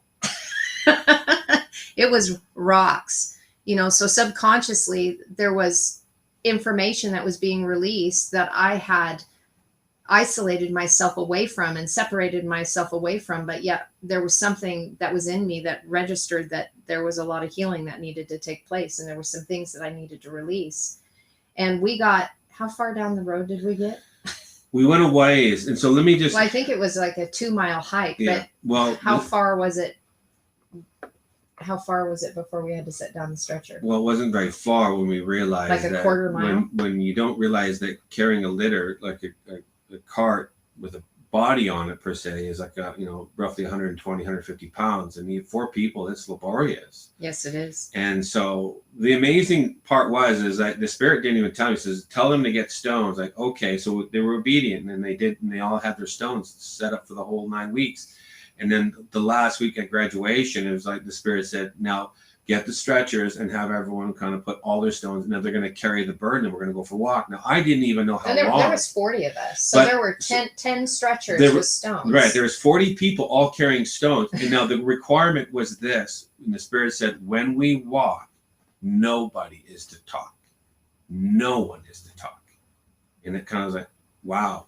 Now because we have a tendency, the awkward becomes manifest as humor sometimes, or it becomes this conversation that's not focused on the intent, and the energy need to be focused on just the task at hand. And I was kind of like, this is going to be interesting, but no one talked, and everyone trudged for 2+ miles until, we didn't get very far. Knees were getting wobbly. There was tears because everyone was realizing it was such a somber moment that they were realizing they weren't just packing stones. They were packing the burden of responsibility and the burden of grief and shame of the inversion, of past experiences they haven't been able to get by. And I remember specifically, we can personalize this for you.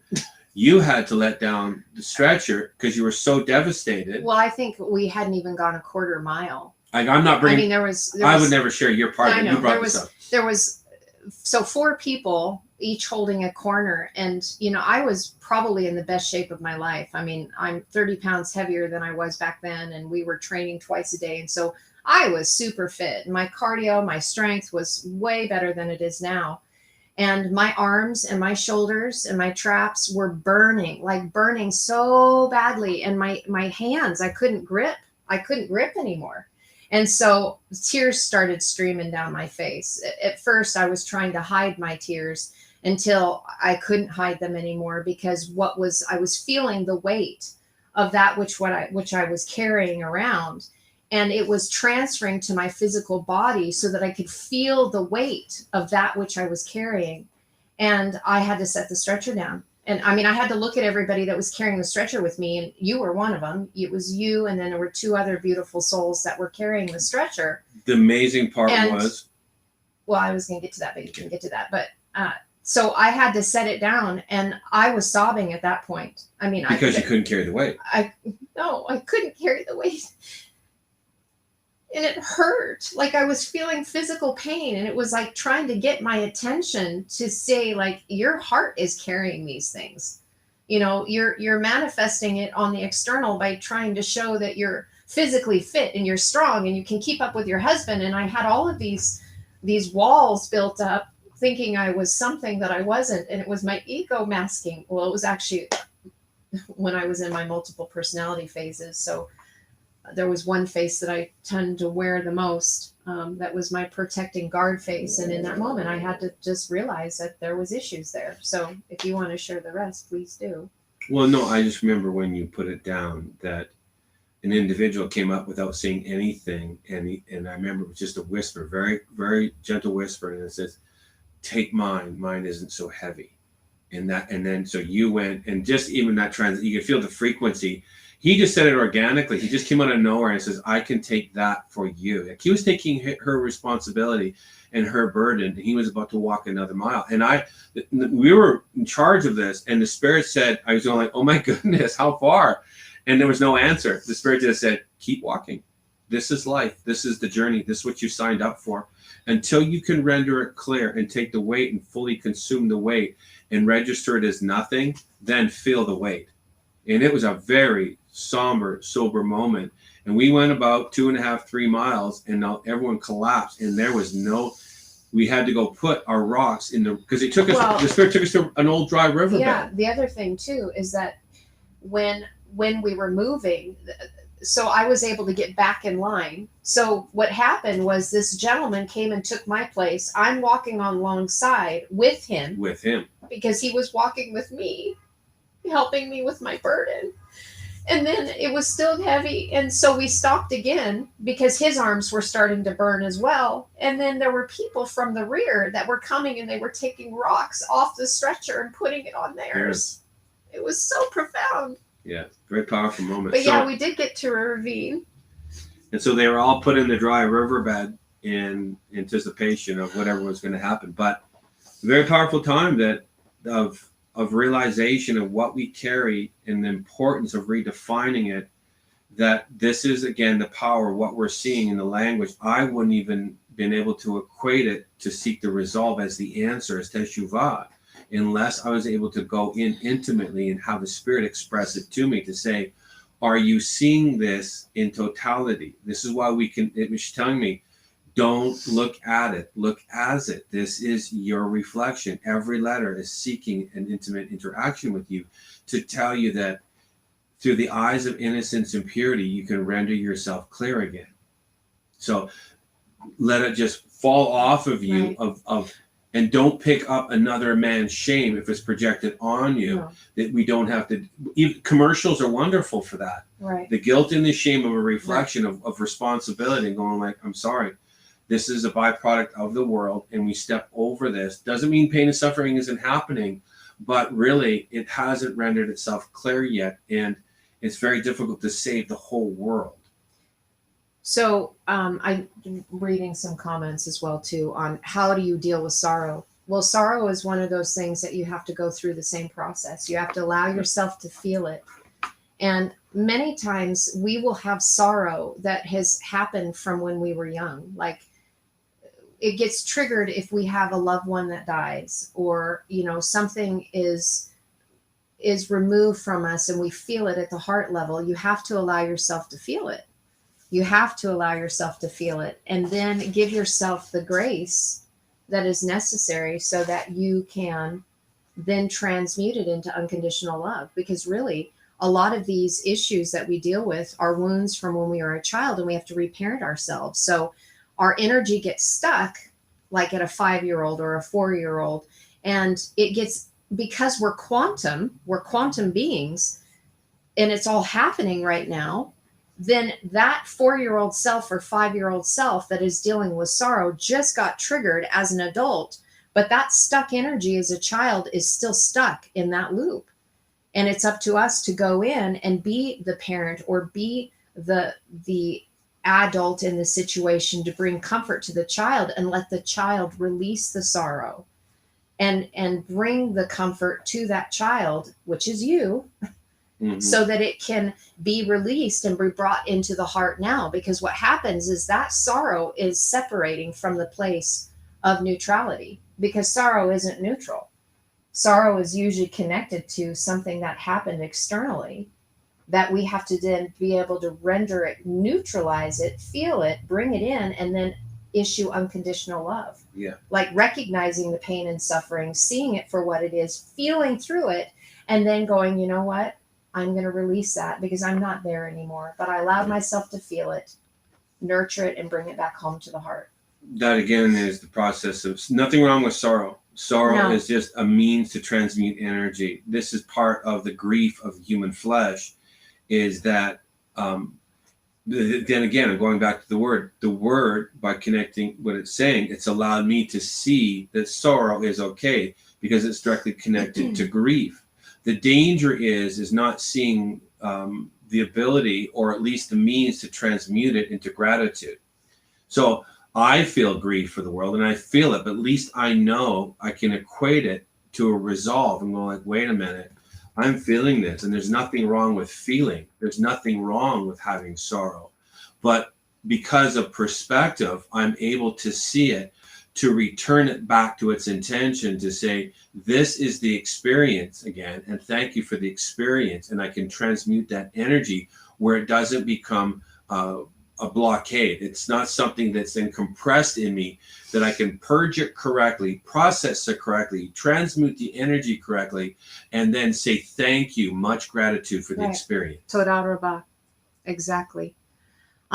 Again, thank you for my moderator, Greg, being in the comment room. I really appreciate your energy as your being, and being able to help navigate some of these conversations that are going on. I really appreciate it. I did want to answer a question, though, that this is because we've got a couple more that I wanted to see, and I can see that we have some people questioning or not about Yeshua being God or things like that. And I wanted to share, because I know that we have new people on our channel, and from that have come over from Global Witness, and we've been sharing much information since May of last year. Was it May of last year? Mm-hmm.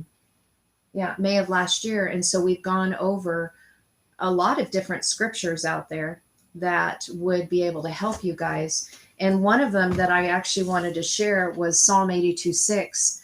And there's other places where this has come out. And I'm just going to take a moment to do this, because really, Yeshua is our brother. And when you take a look at the Psalm 82:6, I'm going to show this to you guys. And again, this is the sacred writings, and this is what was translated into a different perspective, because we weren't actually really, I think, at that place where we could handle it yet. Well, and before you even do that, to answer that question, I can put in one little summation. Israel, Jacob, from the flesh of his own wrestle, he encountered himself and wrestled his own nature in his own tent, right? When he prevailed, he was no longer Jacob. He was called Israel. Mm-hmm. And that name alone means prevailed as God. Exactly, because Aleph Lamad. So El is the word for God, and it means strong leader, teaching, shepherd. There's a whole lot more there. Absolutely. Because every single letter in Hebrew has like a paragraph of information itself. So it might be a small paragraph, but when you put the string the letters together, you know, English forces a one-word definition, like a 1-to-1 ratio. But Hebrew and Aramaic don't equate that way. There's literally a paragraph, sometimes 2 paragraphs of information in one word. Yeah. And so we lose a lot. And because we lose a lot, we haven't been able to see truly who we are. That's the biggest problem that started back almost 15 years ago. Well, 2008. How long ago was that? Doesn't really matter. A long time ago. But that's when 13 years ago. My first encounter was you must define everything by definition of origin. And I was very limited back then because I didn't really know it was being shown to me. But we need to know what God is as a frequency in the word of what it's saying. This is why the word of origin is so important, that it allows us to comprehend. And when you comprehend all these frequencies, it starts to become resolved within you, that you're realizing that first, the word God, very intimidating, very powerful, very isolated, very alone, very mono, right? But yet when you see the potential and all through the script and the writings of the original language, you're realizing this is a frequency of intention that is a process of becoming as a completed being called God. And so this measure is, you cannot achieve it without calibrating yourself through increments and degrees of maturation. So Yeshua, honestly, was and fulfilled the mandate to be called a prevailed one. So he would have been equated as Israel, as Jerusalem, as El, as the mighty, as the pilaster, as the tree, as what God is as a frequency, means a taught one that walked in the way of light, as one light. Right. And so what ends up happening is that with the way the books were translated, that a lot of that was diminished. Mm-hmm. And so instead of sharing the teachings of Yeshua, they made an entire religion about him, when he was trying to teach us the way to live and to ascend, really up and out of the matrix, really up and out of our shame and guilt, up and out of everything that was separating us. And that's why in John 17, he said, that his heart's cry, paraphrasing here, that we would recognize that we were all one, right? I am one with the Father is one with me, you are one with me, you are one with the Father. And so, because, I'm grateful that one scripture was left in. The thing is that because the way they translated the scriptures, the sacred writings, much of that is left out. Mm-hmm. And it speaks over and over again. So I really want to share this. Greg had said that he was glad that I was going to share this scripture because he was going to put up a link for this. And I'm just going to share it briefly to be able to talk about this here. This is Psalm 82:6, and there's another verse that I can bring up as well, but I will probably just paraphrase it because I'm not going to take the time. These things take a lot of time to go through and explain what's being shared. I want to say one thing before you start. Yeah. That the first word ani is still connected to Enoki. So I is we, and we need to remember at it or as it. Right. Because this is talking to you personally as a reflection of potentiality. Yes, exactly. So here's the mechanical translation over here. I said God's, you, and children of the Most High. So when we take a look at this is actually saying we are Elohim. Yes. We are Elohim. Now, Elohim, the first 2 letters is the word God, and it's become pluralized over here, but you are God's. And so we have strong leaders that have a staff of authority that reveal through the work and deed of their hand the waters of completion. Yes. So here's Elohim. And so I said God's, you. This atom is a huge word. Yeah. Huge word. Because remember in the beginning we were talking about the Urim and the Thummim? Mm-hmm. Here is the Thummim. This is the root of Thummim, the word that means completed and perfection. and then it has an aleph in front of it. So when it says you, this is being personal, you as being very personal to us, but even as all of you who are watching right now, you are Elohim. And when we see this, so you are the completed lights in perfection who are one. Yeah. And the Aleph is leading this. Yeah. And in fact, we've done stuff in the past about the Aleph Tav, the journey of it, because the Aleph Tav is a summary of the entire language, the Aleph through the Tav. Yeah. You guys would know this if you don't know any of the sacred writings. You would know this in Greek if you read the book of Revelation. I am the first and the last, the beginning and the end, the Alpha and Omega. Okay, now that was never written. That's Greek. Alpha and Omega is Greek. In Hebrew and Aramaic, it's literally the same letters, and it means the Aleph and the Tav, what I've highlighted right here. And the Aleph is the first letter, the Tav is the last letter, the Aleph is the beginning, the Tav is the end. At the beginning of our journey, the end of our journey, being as the first and being as the last of those who are going to complete their journey as the perfections, becoming one. Yeah, there's a lot of talk of, yes, there's a lot in that word that you can even say that it's an oxymoron right there, because it cancels itself out by being a mirror of itself. And so this is actually a twin flame that stands as one. This is the measure of the Aleph Tav, 1 through 22. But because it's twinned, it's 1 through 22 twice, and then mirrored as 1 to be really a 44. 1 at 44 is the twin. So when we say, oh, she's my twin flame or he's my twin flame, really you are your own twin flame. In you is the twin flame of oneness. That's the oxymoron. You are a twin flame as one. You mirror each other. You mirror yourself within yourself. There may be, like Carrie's my twin. She is a sacred, or what do they call that? A twin flame. Of course she is to me, because she is it herself. But it doesn't make it that she's my twin flame.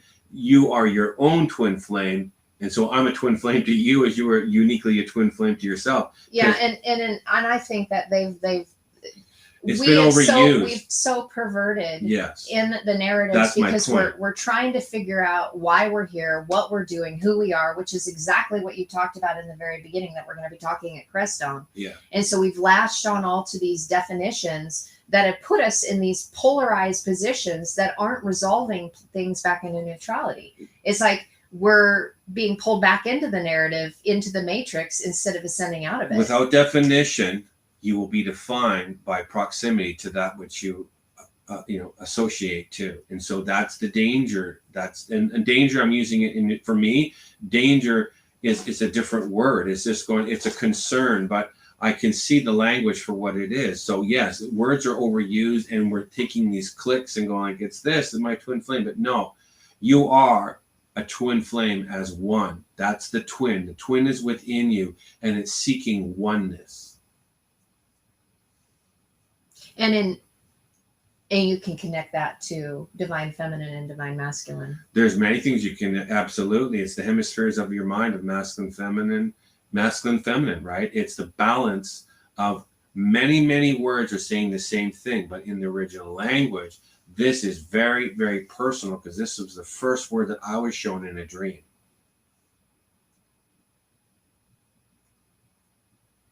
Which one? The bank.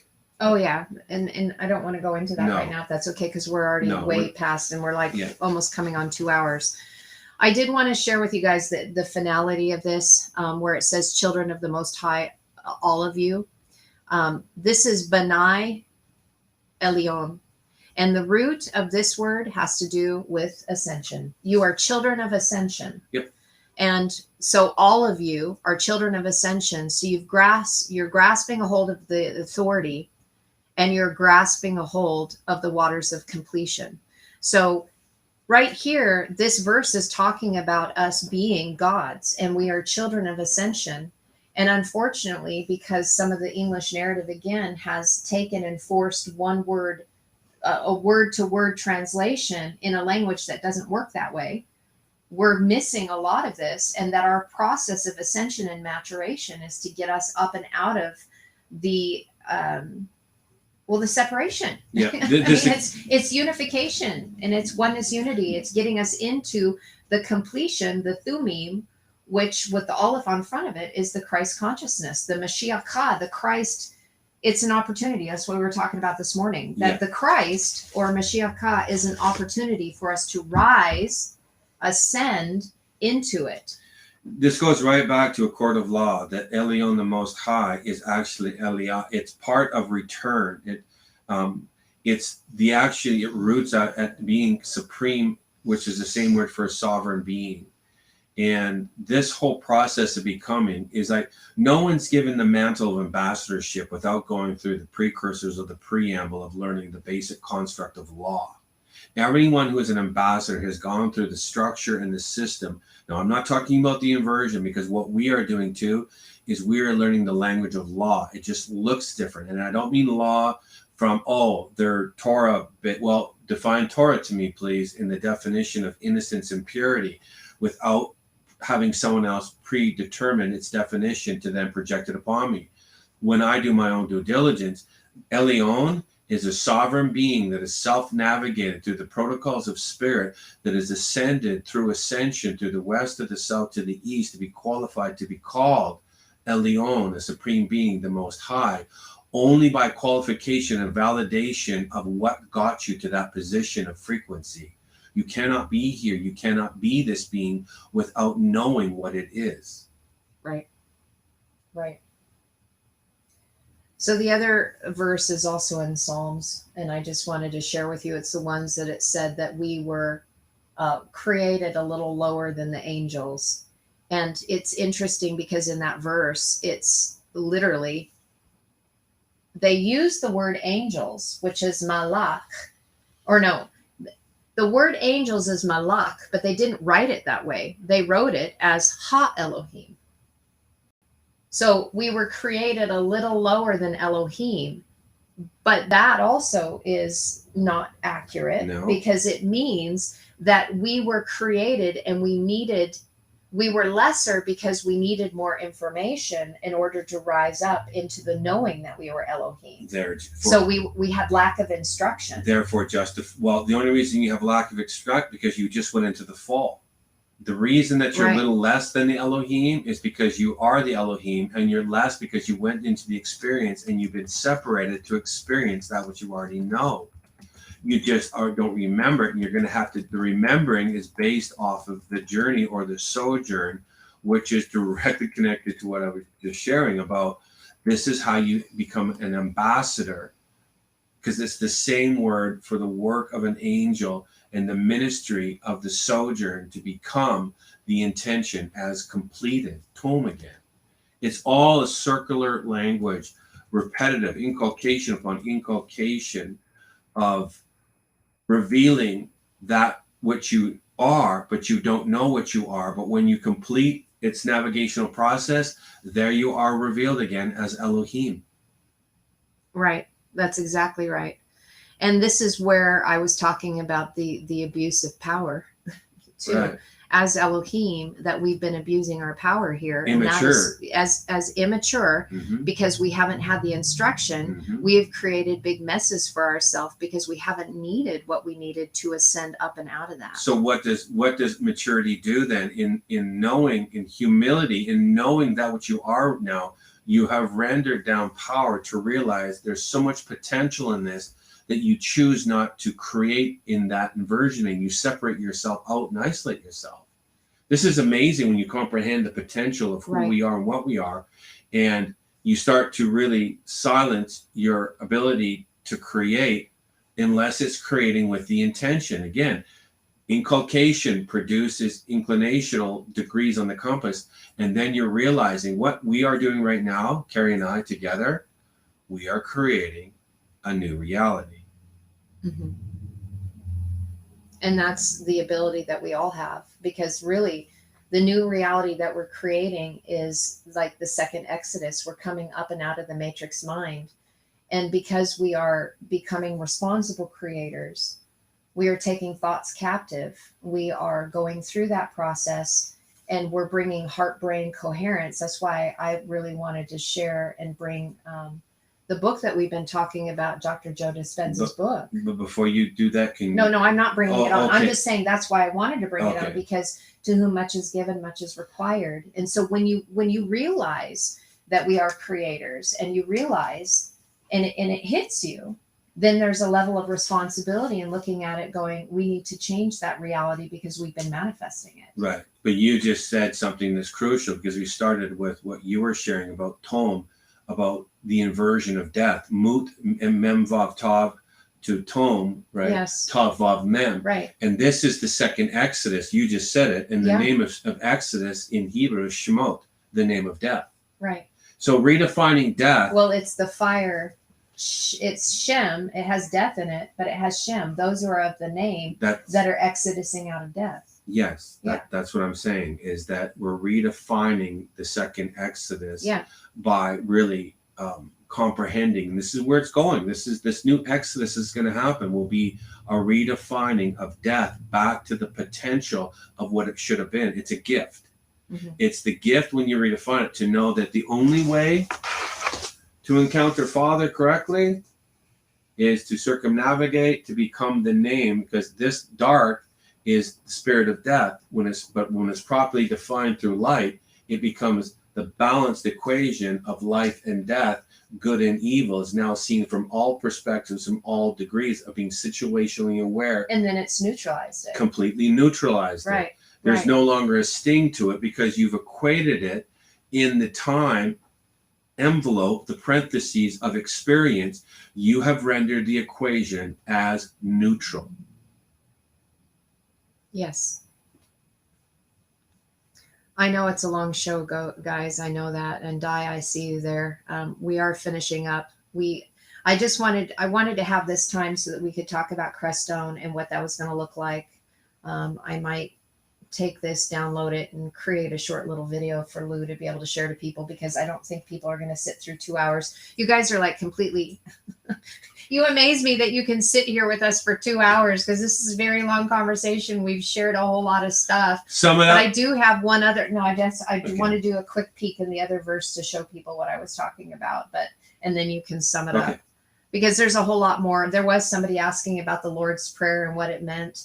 And if you're still on here, the Lord's Prayer, you can go on to our YouTube channel and take a look on our videos. And there's an Aramaic Lord's Prayer. And somebody actually that has viewed for a while, I believe her name's Pam, she went in and typed out the Aramaic translation, which is completely different in English. So if you're still on here and you want to know about what the Lord's Prayer is about, go and take a look at it, because it will rock you in a really good way to see what the Aramaic was conveying to us that got so limited within the English scriptures. Second point, please do not feel bad or have disdain. I mean, you guys can go through what you want, but we're wanting to neutralize everything. We want to release everything. We want to walk in forgiveness. And I saw a comment that was being made about how much the scriptures were manipulated. And I've changed my tune on that, because I believe back in the 1500s, when the King James Version came out in full publication because of the printing press and whatnot, and things that began getting the word out, we were in a much different place than we are today. I mean, as far as expanded consciousness or contracted consciousness, as humans, we were in a completely different place, and we were extremely polarized. And so those who were translating it were translating it through those lenses. Mm-hmm. We haven't been ready until now to get into the oneness unity. And there were a few that were, that you would call them ascended masters, and Yeshua ascended. He understood that whole concept, and he was trying to teach the way of ascension. And so there's been many others that have done it. So I don't blame the translators anymore, because they were seeing a mirror of what was being reflected because of their inward reality. Yeah. And so they just put it out there. That's what it was. They were there for a reason. Exactly. They were there for a reason. And ascended master just means apprentice, journeyman, and master. It means you've achieved the journey correctly. You've sojourned, and you've shown worth, and you've found what you need to find. So the scriptures are exactly what they are. There they are. And if you really seek what you're looking for, you too will find what this language that it's hidden in plain sight. Yeah, there exactly. it is. It's always been there. Yeah. And that's what boggles my mind. It's like, oh my goodness, if we're finding this, then it's been here all along. Nothing has changed. Right. I agree. The other thing I wanted to bring clarity on too is that I saw somebody that was talking about, that you're never alone, that Christ is with you. This is one of the things that I've tried to bring a lot of attention to, because Christ is not a being. Christ is an opportunity. Yes. Christ is an ability for you to rise up and take on the anointing, just like Yeshua did. Yeah, Yeshua is his name. Jesus is a frequency. Christ was the anointing within him, and that anointing is within us all. So the anointing, if Christ is with you, absolutely, Christ is with me, because it's within me. That same anointing is a potential that's in me that seeks resolve. And so I'm going to have to go through But it's not a human being. It's not a human being, other than the name of Yeshua was a human being that resonated to a frequency that walked the earth. That of the frequency of the anointing, which is called Christ. The Christ was connected to his frequency of his name, was connected to his sojourn, that was directly connected to the anointing, the Christ, which is it's another word that had to be connected through action that produced the word's purpose to be called anointed. Right. And I know we've shared things about the Mashiach, because that's in Aramaic. Christ is Mashiach, and how it comes from the word Mashach, that has to do with an anointing. A measure, it means a measure and anoint. And then it goes into Mashiach. And I have expressed that. So I want to share that with you guys, because we do have the Spirit. We have the Spirit that's within us that is calling us up higher. And calling us up higher is entering in and walking in the fullness of the Mashiach, the anointing. But it takes work to get there. It's not automatic. Yeah, it does. It's nurturing for sure. And yes, it is a very, very, very special, sacred flame within you called anointed. And it calls forth stewardship. It calls forth reverence. It calls forth comprehension, and many degrees that build upon themselves in its revealing process. So that anointing is a very weighty, weighty mantle. And the best thing that we can do for ourselves in relationship to Yeshua and Jesus is to demonstrate it by similitude, by becoming it. Exactly. And that's how we can honor Yeshua. Right. That's how we honor the man, by becoming his anointing. So I say that to say, yeah, I'm not diminishing him. I'm giving him the greatest honor and respect for what he established to become like it. And that's the promise that was given. And so that's the greatest way that I can honor his gift of walking the earth when he walked. Right.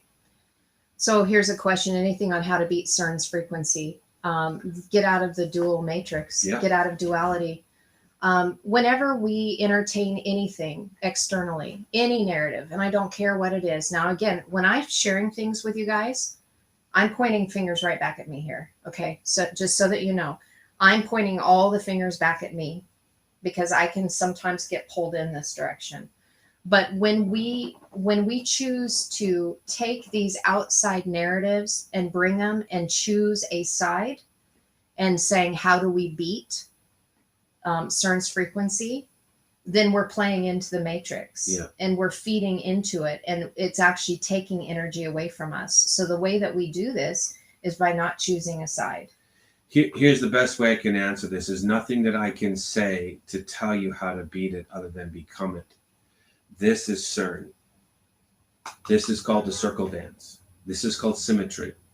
When we equate it, they are simply giving an inversion counterfeit of what everything that we have been saying about the anointing, about becoming completed beings, called Elyon, is CERN manifesting in the earth. CERN is nothing but a template of frequency that's being manifest in a construct, in a material form, to do what we are doing naturally and organically in spirituality.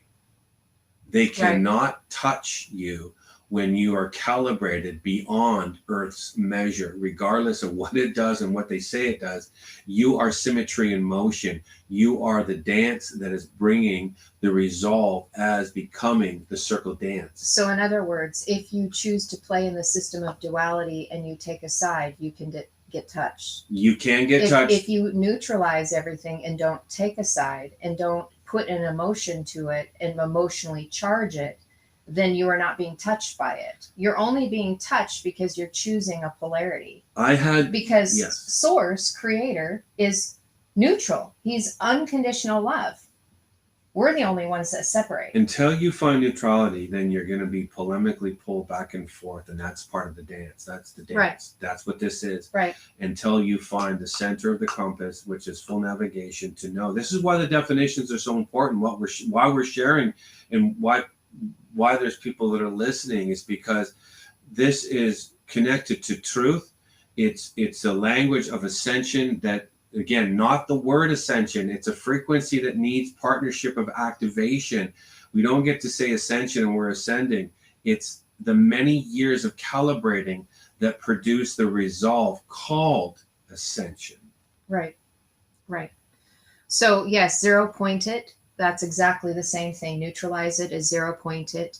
Also, Christ is the wheel within us, the wheel. We are the wheels within the wheels. Yes, we are.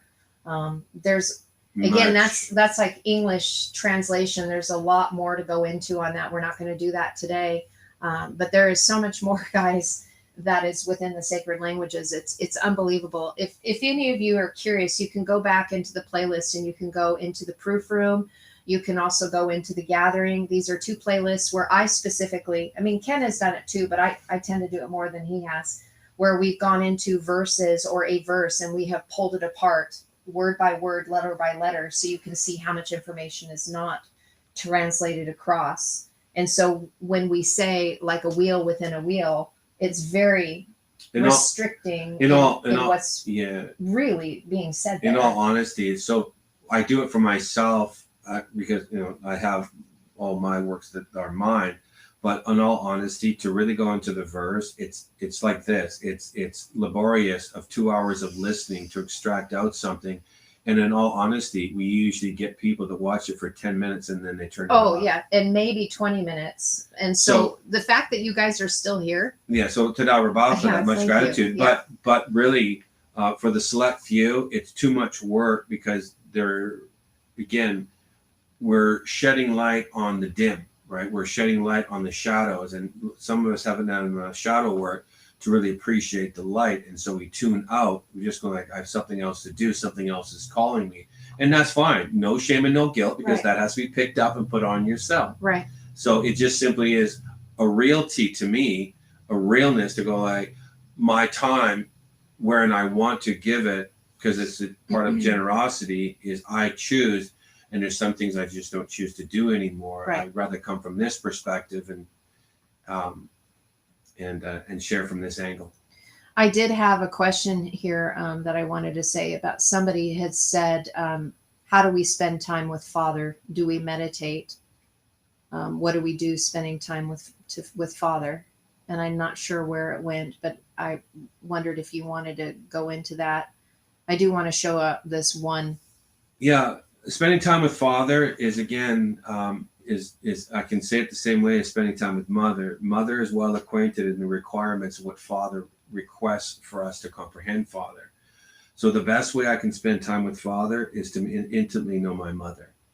It's the generosity of her giving that allows me to be made transparent through the affliction, but yet through the resolve, through the grief, but then through the gratitude. It's all transmutation through from immaturity to maturity. Father is extremely mature, and he doesn't really tolerate immaturity. He's looking for those, but that's Mother's job. And so it's the exchanging of hands that are bound together. So how I seek Father, just saying the same thing, but a different way. I always spend time, intimate quality time. I make time. My moment and my thoughts are with Mother. Therefore, they're with Father. But again, mother is showing me father in increments and degrees until I can fully equate father as one. Right. So to help with that, we did a video. I just recently posted it here a couple days ago to help clarify mother and father. So Shaquille, I would suggest to go and listen to that. That will help you if you haven't seen that already. But mother, father is one and the same. It's like a coin that has two different faces. And so, Enjoying it. Depending on where we are in our spiritual maturation is what face we're going to see. Yes. So as we continue to grow and mature and get past that age of accountability, we start entering into Father's teaching, which is the deeper, the hidden side. But really, when you get to Father's teaching, you are going into the deep. And the deep is those deep recessed place within the heart to bring forth mother's light in order to illuminate, to heal yourself. And it's for the brave, because it's beautiful when you get these revelations and you dig deep, because this is truly how we get to know ourselves. Yeah. But at the same time, Father he's looking, that face is looking, that is being projected towards us at that point, is looking for maturation. It's like it's the final works of getting in there. Like mother is dealing with the really big basic stuff so that you can tame your beast ego. And she does it through love and nurturing. And then it takes you into the deep, into the other stuff that is harder to go into. Yeah. This equates as what the Christian church would call worship. And when we say we're before Father, and from more of the Christian narrative about, we go into worship and this adoration towards Father, right? But this side of it, on more of the Hebrew and the Aramaic, you're realizing like, wow, this potential is within me. Father is really, until we know Father, we're learning to really know who we are is until. Now, I'm not talking source.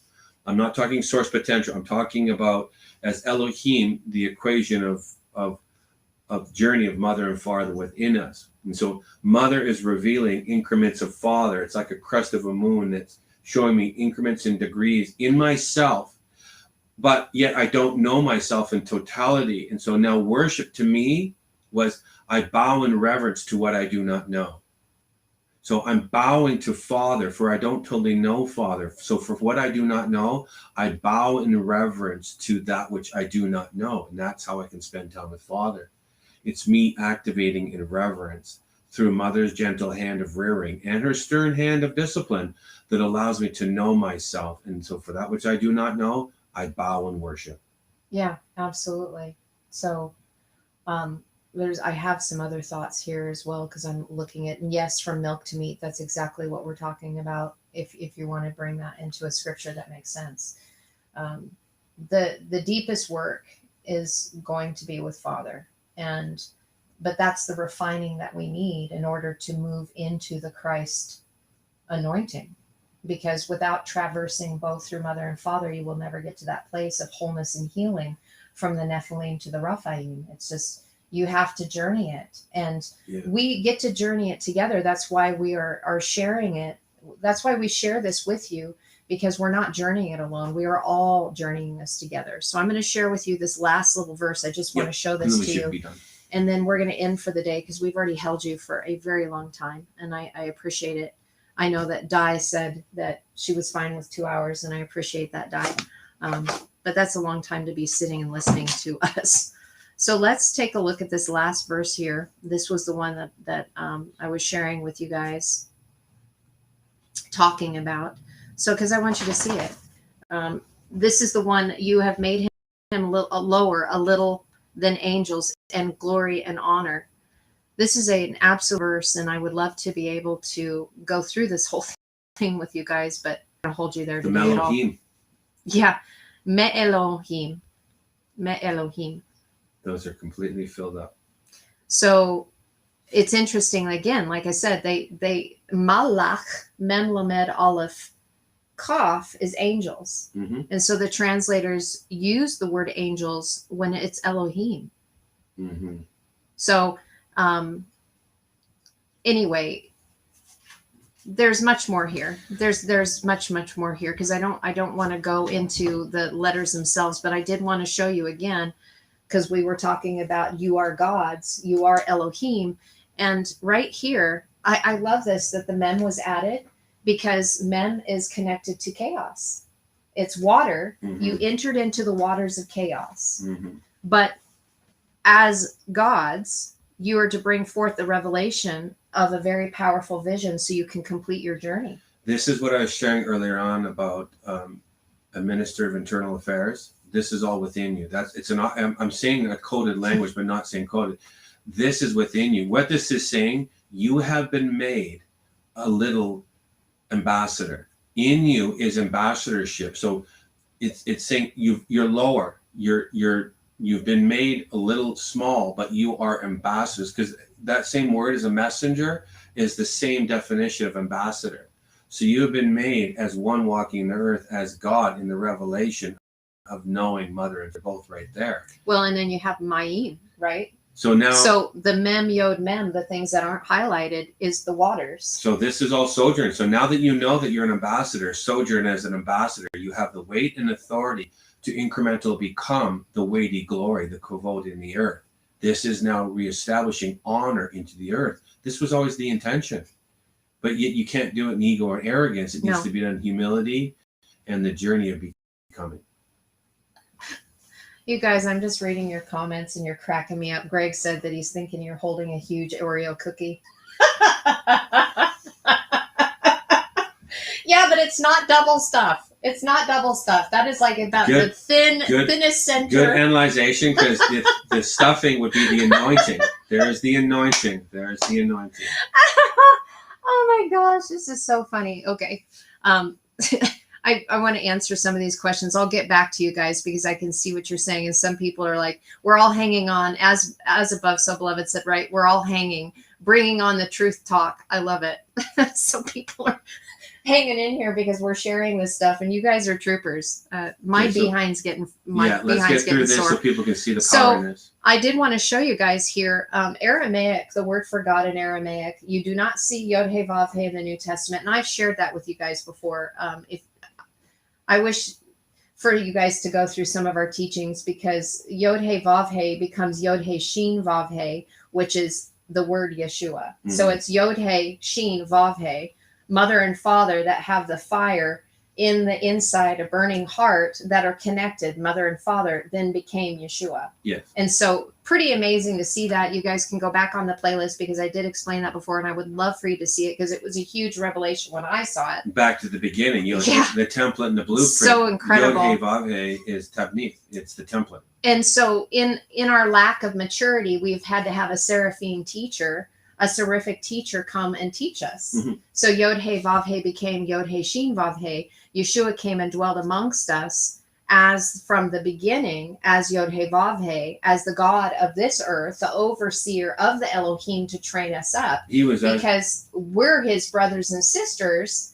He ascended and he's trying to teach us and raise us up so that we could mature, so that we could have the burning hearts. Yeah, he was the sacred. He was told. He was a sacred fire completed. That flipped death. Yes. And became lights and perfection, showing us the way. Yes. So what I've highlighted right here, this is Alaha without the Aleph. So in the New Testament, it becomes Aleph Lamad Hey Aleph, and Aleph is added. The root is this, what I've highlighted here. And so what happens in Aramaic, it adds many times, the Aleph is added. Yeah. And so when we look at the word God, so this is the movement from Elohim, from us become Elohim into becoming Allah.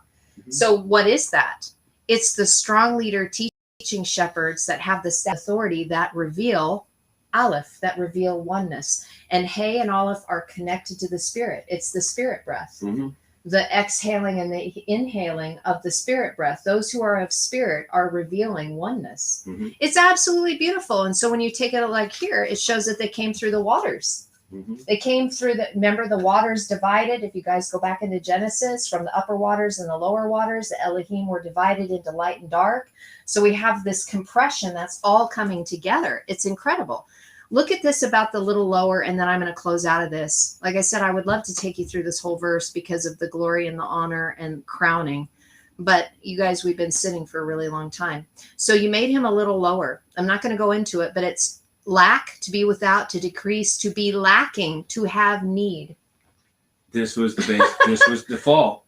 This time, you were lacking, and you had to go in a little lower to experience, to become God as a messenger, to know what glory is, and to know what honor is, to know what the crowning is. You have to. You already knew it, but now you're going to experience the knowing, right, through the journey, through going in the grief of a little lower. Exactly. So I hope that helps answer. I mean, because I know I saw probably about a half hour ago, you guys were kind of hashing it out in the chat section. And I appreciate you, Greg, helping to steer Thank you, that. Greg. Really, really appreciate that. But I'm hoping that helps with some information so that we can kind of get on the same page there, because these are big things, guys, that we've had to wrestle. Yeah. And we've had to go through this ourselves.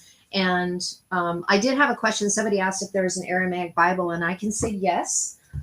Roth did put out one. But again, the trouble with that, because of the way English is, English forces a one-to-one translation.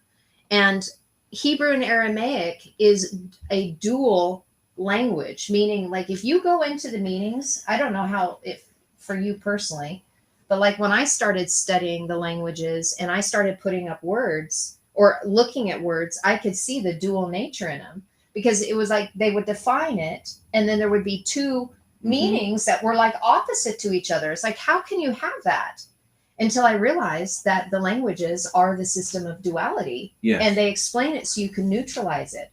So if we're asking for an Aramaic Bible, you're again going to leave out much, because you're going to end up having a one-to-one straight across definition, and you're going to miss everything. So if you guys haven't seen that before, again, pull up some of the playlists from the Proof Room, or take a look at the Gathering, or take a look at some of those things, and you'll see the dual nature.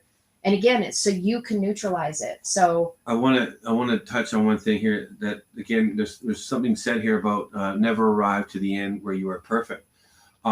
We need to redefine what the word perfect is. We serve ourselves well when we can able to redefine the word. Perfect is the same word for beauty, which is the same word for tov, which is the same word for completion, which is the same word for Rapha, to be healed. So we look at perfect as something that's unattainable, because it's so lofty. That perfect by the inversion has said perfect is this, right? It sparkles, it's untouchable. That's not what perfect is in Hebrew and Aramaic. Hebrew and Aramaic says you are simply made tov, good, perfect. It means perfected from where everything we've been sharing, from the fall, from the experience, you became beauty, which means fully resolved as the intention. And this is where we get love. This is where we get the journey of wholeness and wellness, which is absolute. You circumnavigated. This is called tov, good. You now know what was the adversary. You're now good and adversary, balanced as one. Tov, beautiful, perfected. Right. Just to let you know, this entire video is going to be posted on YouTube already. So as soon as we end the live stream, this whole video is going to be there. I just was simply saying to cut it down so my friend Lou can send a link to the people in Crestone, so they don't have to sit here through 2 hours, almost 2.5 hours of talking. And Stacy, I wanted to share this with you because I know you've asked for prayers regarding protection. The only reason why that one would feel like they need protection is because there's something that is being projected literally by you in the matrix that is making you feel like you need protection from it. Mm-hmm. So anything that we entertain in the system of duality that we see as negative in nature, that it's attacking us, actually we're attacking ourselves by that which we are creating. So I would ask you to kind of sit with yourself, go within to see that which you still need to neutralize, because you're projecting it externally that it's going to come and attack you. I don't even know if that makes sense to you, but I hear what I'm saying. It makes sense to me. Yeah. Because in the system of duality, if we project, we're always going to see that there's a side that's opposite to us. That's the good and evil system. Yeah. And that evil is attacking good, when it's really us projecting it and making the matrix be the way it is, as the creator is creating that what we are broadcasting for us to come into our sphere to have our reality be what we're creating it. Yeah. So I would pray that you would find neutrality in all things, and yes. I pray that for everyone, including myself and anyone in my sphere of influence, that neutrality has known you become a completed embodiment of however you a wall, armor, orb. You become such an energy force that this construct no longer even really sees you. Its influence is so diminished. It's like your response is just simply interesting, right? Exactly. Because you're in it and you're looking at it and you're going like, wow. Objectively, I look back into the inversion and I go, interesting, because I'm looking at it. I'm not looking as it anymore. Now, from this side of being justified or being not justified, sorry, of being was a justification for influence, or from inversion. Mm-hmm. Inversion. Inversion. So from the inversion into justification or justified, then I look as this now. So this is the standpoint of objective viewing. And from there, it's like, oh my goodness, everything is just so gentle. It slows down and you comprehend the word shalom of mother and the shalom of father, because now they have married as one. And so there's no need to fear. Fear is a distraction, and fear is an illusion, but it is a control mechanism of the inversion. And so we're, again, best served when we're able to break free. But there's patience and there's long suffering in that, because it is gathered incrementally. So for that I comprehend, because I too had to wrestle this through. Well, and fear as well is having to do with us not knowing who we are. And it goes back to our separation. But it goes back to why we're sharing when we go to Crestone, who we are, and what you are. We need, this is the greatest question we can ask ourselves. Who am I? And it's all through scripture. There's a question here, Theodora Christopher. Adversary, or we, seems to have issues with karma. How do we neutralize that? If you stop accusing you of karma, or you just give a pass to others to gather it. The whole karma aspect of it is for us individually to neutralize it. Like, I guess I'm trying to figure out what you're asking. I'm trying to figure out what you're asking. So the adversarial component is within us. And the adversarial component is the things that we are projecting outwardly to see where we need to have healing. And we have always needed to have a boogeyman, or we've needed somebody to blame for things that are coming within our sphere, when we're the ones that are creating that. And we're creating that so we can clear our karma, so that we can get to the place of unconditional love, which is neutralizing it and zero pointing it. So I don't know if that kind of helps you with it. We need to stop worrying about what other people are doing and what kind of karma they have, because collectively it's all affecting us. Again, we're talking, but you know, it's us doing our work, knowing that we're all doing it. So as Ken's working on his shadow, I'm working on mine, you're working on yours. We're actually serving one another, because we're neutralizing all of it so that we stop projecting it outwardly that then affects everyone. Karma is just a word, right? It is. It's just a word. It's because everything's pointing to the center of the circle to say, whether I do an act that is good or bad, and I'm a recipient of karma, right? It's directly connected to association, to good or to bad, that produces a frequency that then tethers itself to me.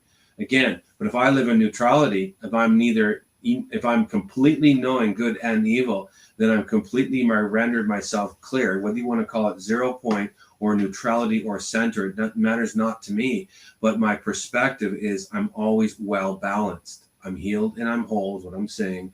I'm resolute by returning as the answer. Karma does not affect me. Well, and yeah, I mean, if you've neutralized everything, because I know I see, Stacy, that you're saying that you're asking so that you can complete and become your mission. Yes. And that the angels have told you that it was dangerous. Yes. So again, if it's dangerous, that is something to do with the system of duality that is being entertained. Because if it's something that is dangerous and it's having to do something with the enemy or the opposite camp that you're going into, then you're really playing in the system of duality, and you're creating that as your environment, that it's being dangerous for you. I don't know everything that has been shared with you. I don't know the angels that are assisting you. I don't know any of that personally. I haven't been shared that. But I do know that if it's something that's coming in there and you are seeing it as being dangerous, then it's going to manifest as being dangerous. Yeah, I've been shared much as well with stuff. And again, based on my limited perspective of where I am now and where I have been, it's all in degrees of comprehension. I've been shown stuff 12 years ago that from my limited perspective then was like, oh my goodness, this is all I could see. So I'm associating it as, and I attach much fear and danger to things. But now I am now with the same vision from still my limited perspective, but greater than it was before. I can now equate it as like, oh, I enacted something based on where I was. And now I no longer enact that because I see from a different angle. And so I diminish it. So how we see and what we say, it's again, as soon as we open our mouth, we share with where we are, and because we're looking for resolve. Yeah. And there's nothing wrong with that. There's nothing with these are good. These are concerns that we can have, but we're just trying to show you really completion of end game to know what the intention is. But we have to be at least partnering with an influence that breaks it free of the lesser narrative. And so that's what why we're sharing the language. The language is just an influence that says, if you partner with me, I will bring you through the process of resolve called shalom and absoluteness, or shalom and completion, or shalom and however, they're all wholeness and healing. I will show you what that is. And it is directly connected to finding neutral's center. Exactly. 0 point. All right, guys. I know we could talk longer. I know I had someone on here saying that they could sit with us for 5 hours. Don't be swayed. The world is an awkward place to navigate. It is purposed that way.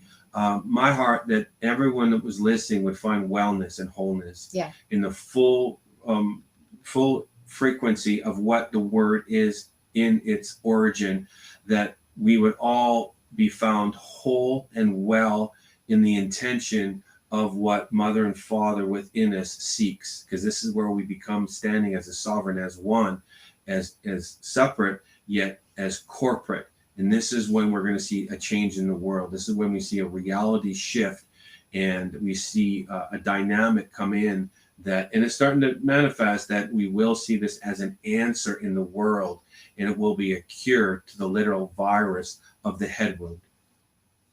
And Donna, yes, the word perfect is mature. Yes. It is. Yes. It just means mature. Yep.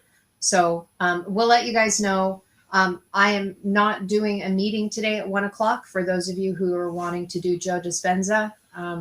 There's much preparing for us to leave for Crestone on Wednesday. And honestly, I don't have the energy to go through another teaching today. I need to listen to my body, and my body is saying that I've shared enough. So I did post that on Facebook. And so for those of you guys on YouTube, if you were expecting me to jump into it, I apologize that we're not going into Joe Dispenza's work today. And to let you know, we will not be available for the next 2 weekends because we will be traveling. So you guys will not be hearing from us unless we can do a live stream from Crestone. And I'm hoping that we can set something up like that so we can connect with you guys.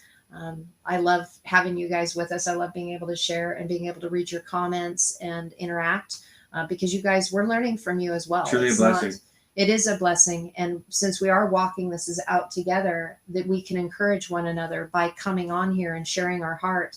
Please understand too that Ken and I, where we are at, we allow everyone to express themselves in what they believe in their moment, because we also know that we are all growing. And where we were at 10 years ago is not where we're at today. So when you guys share things and I can see that there's a little bit of head rubbing, it's actually egos going at it with each ego. We aren't judging you guys there.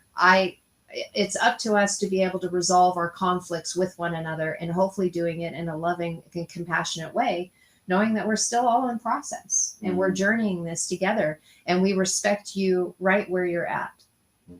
Because, job well done so far. This has been a very difficult journey for all of us, and more information is being released, and we have to fine tune ourselves and tweak ourselves, because when new revelations come in, it stirs the pot. So anyway, we honor all of you. Yeah. Tada Rabba Bavaklasha. Bavakasha. Bavakasha, that grief to gratitude produces the well to come. Yeah. So again, it's not an external. So when we know wellness, we are able to come into the measure of intention. So for that, Tada Rabba. All right, you guys, we love you very much. And as we're talking about Anna, I beseech thee and pray that we will all enter into that place of ahava in love, and we walk it out together. So toda rabba, much gratitude to all of you guys, and we appreciate you guys being here. Just absolutely. So with that, we speak blessings over you of shalom, shalom. Shalom, shalom. Namaste.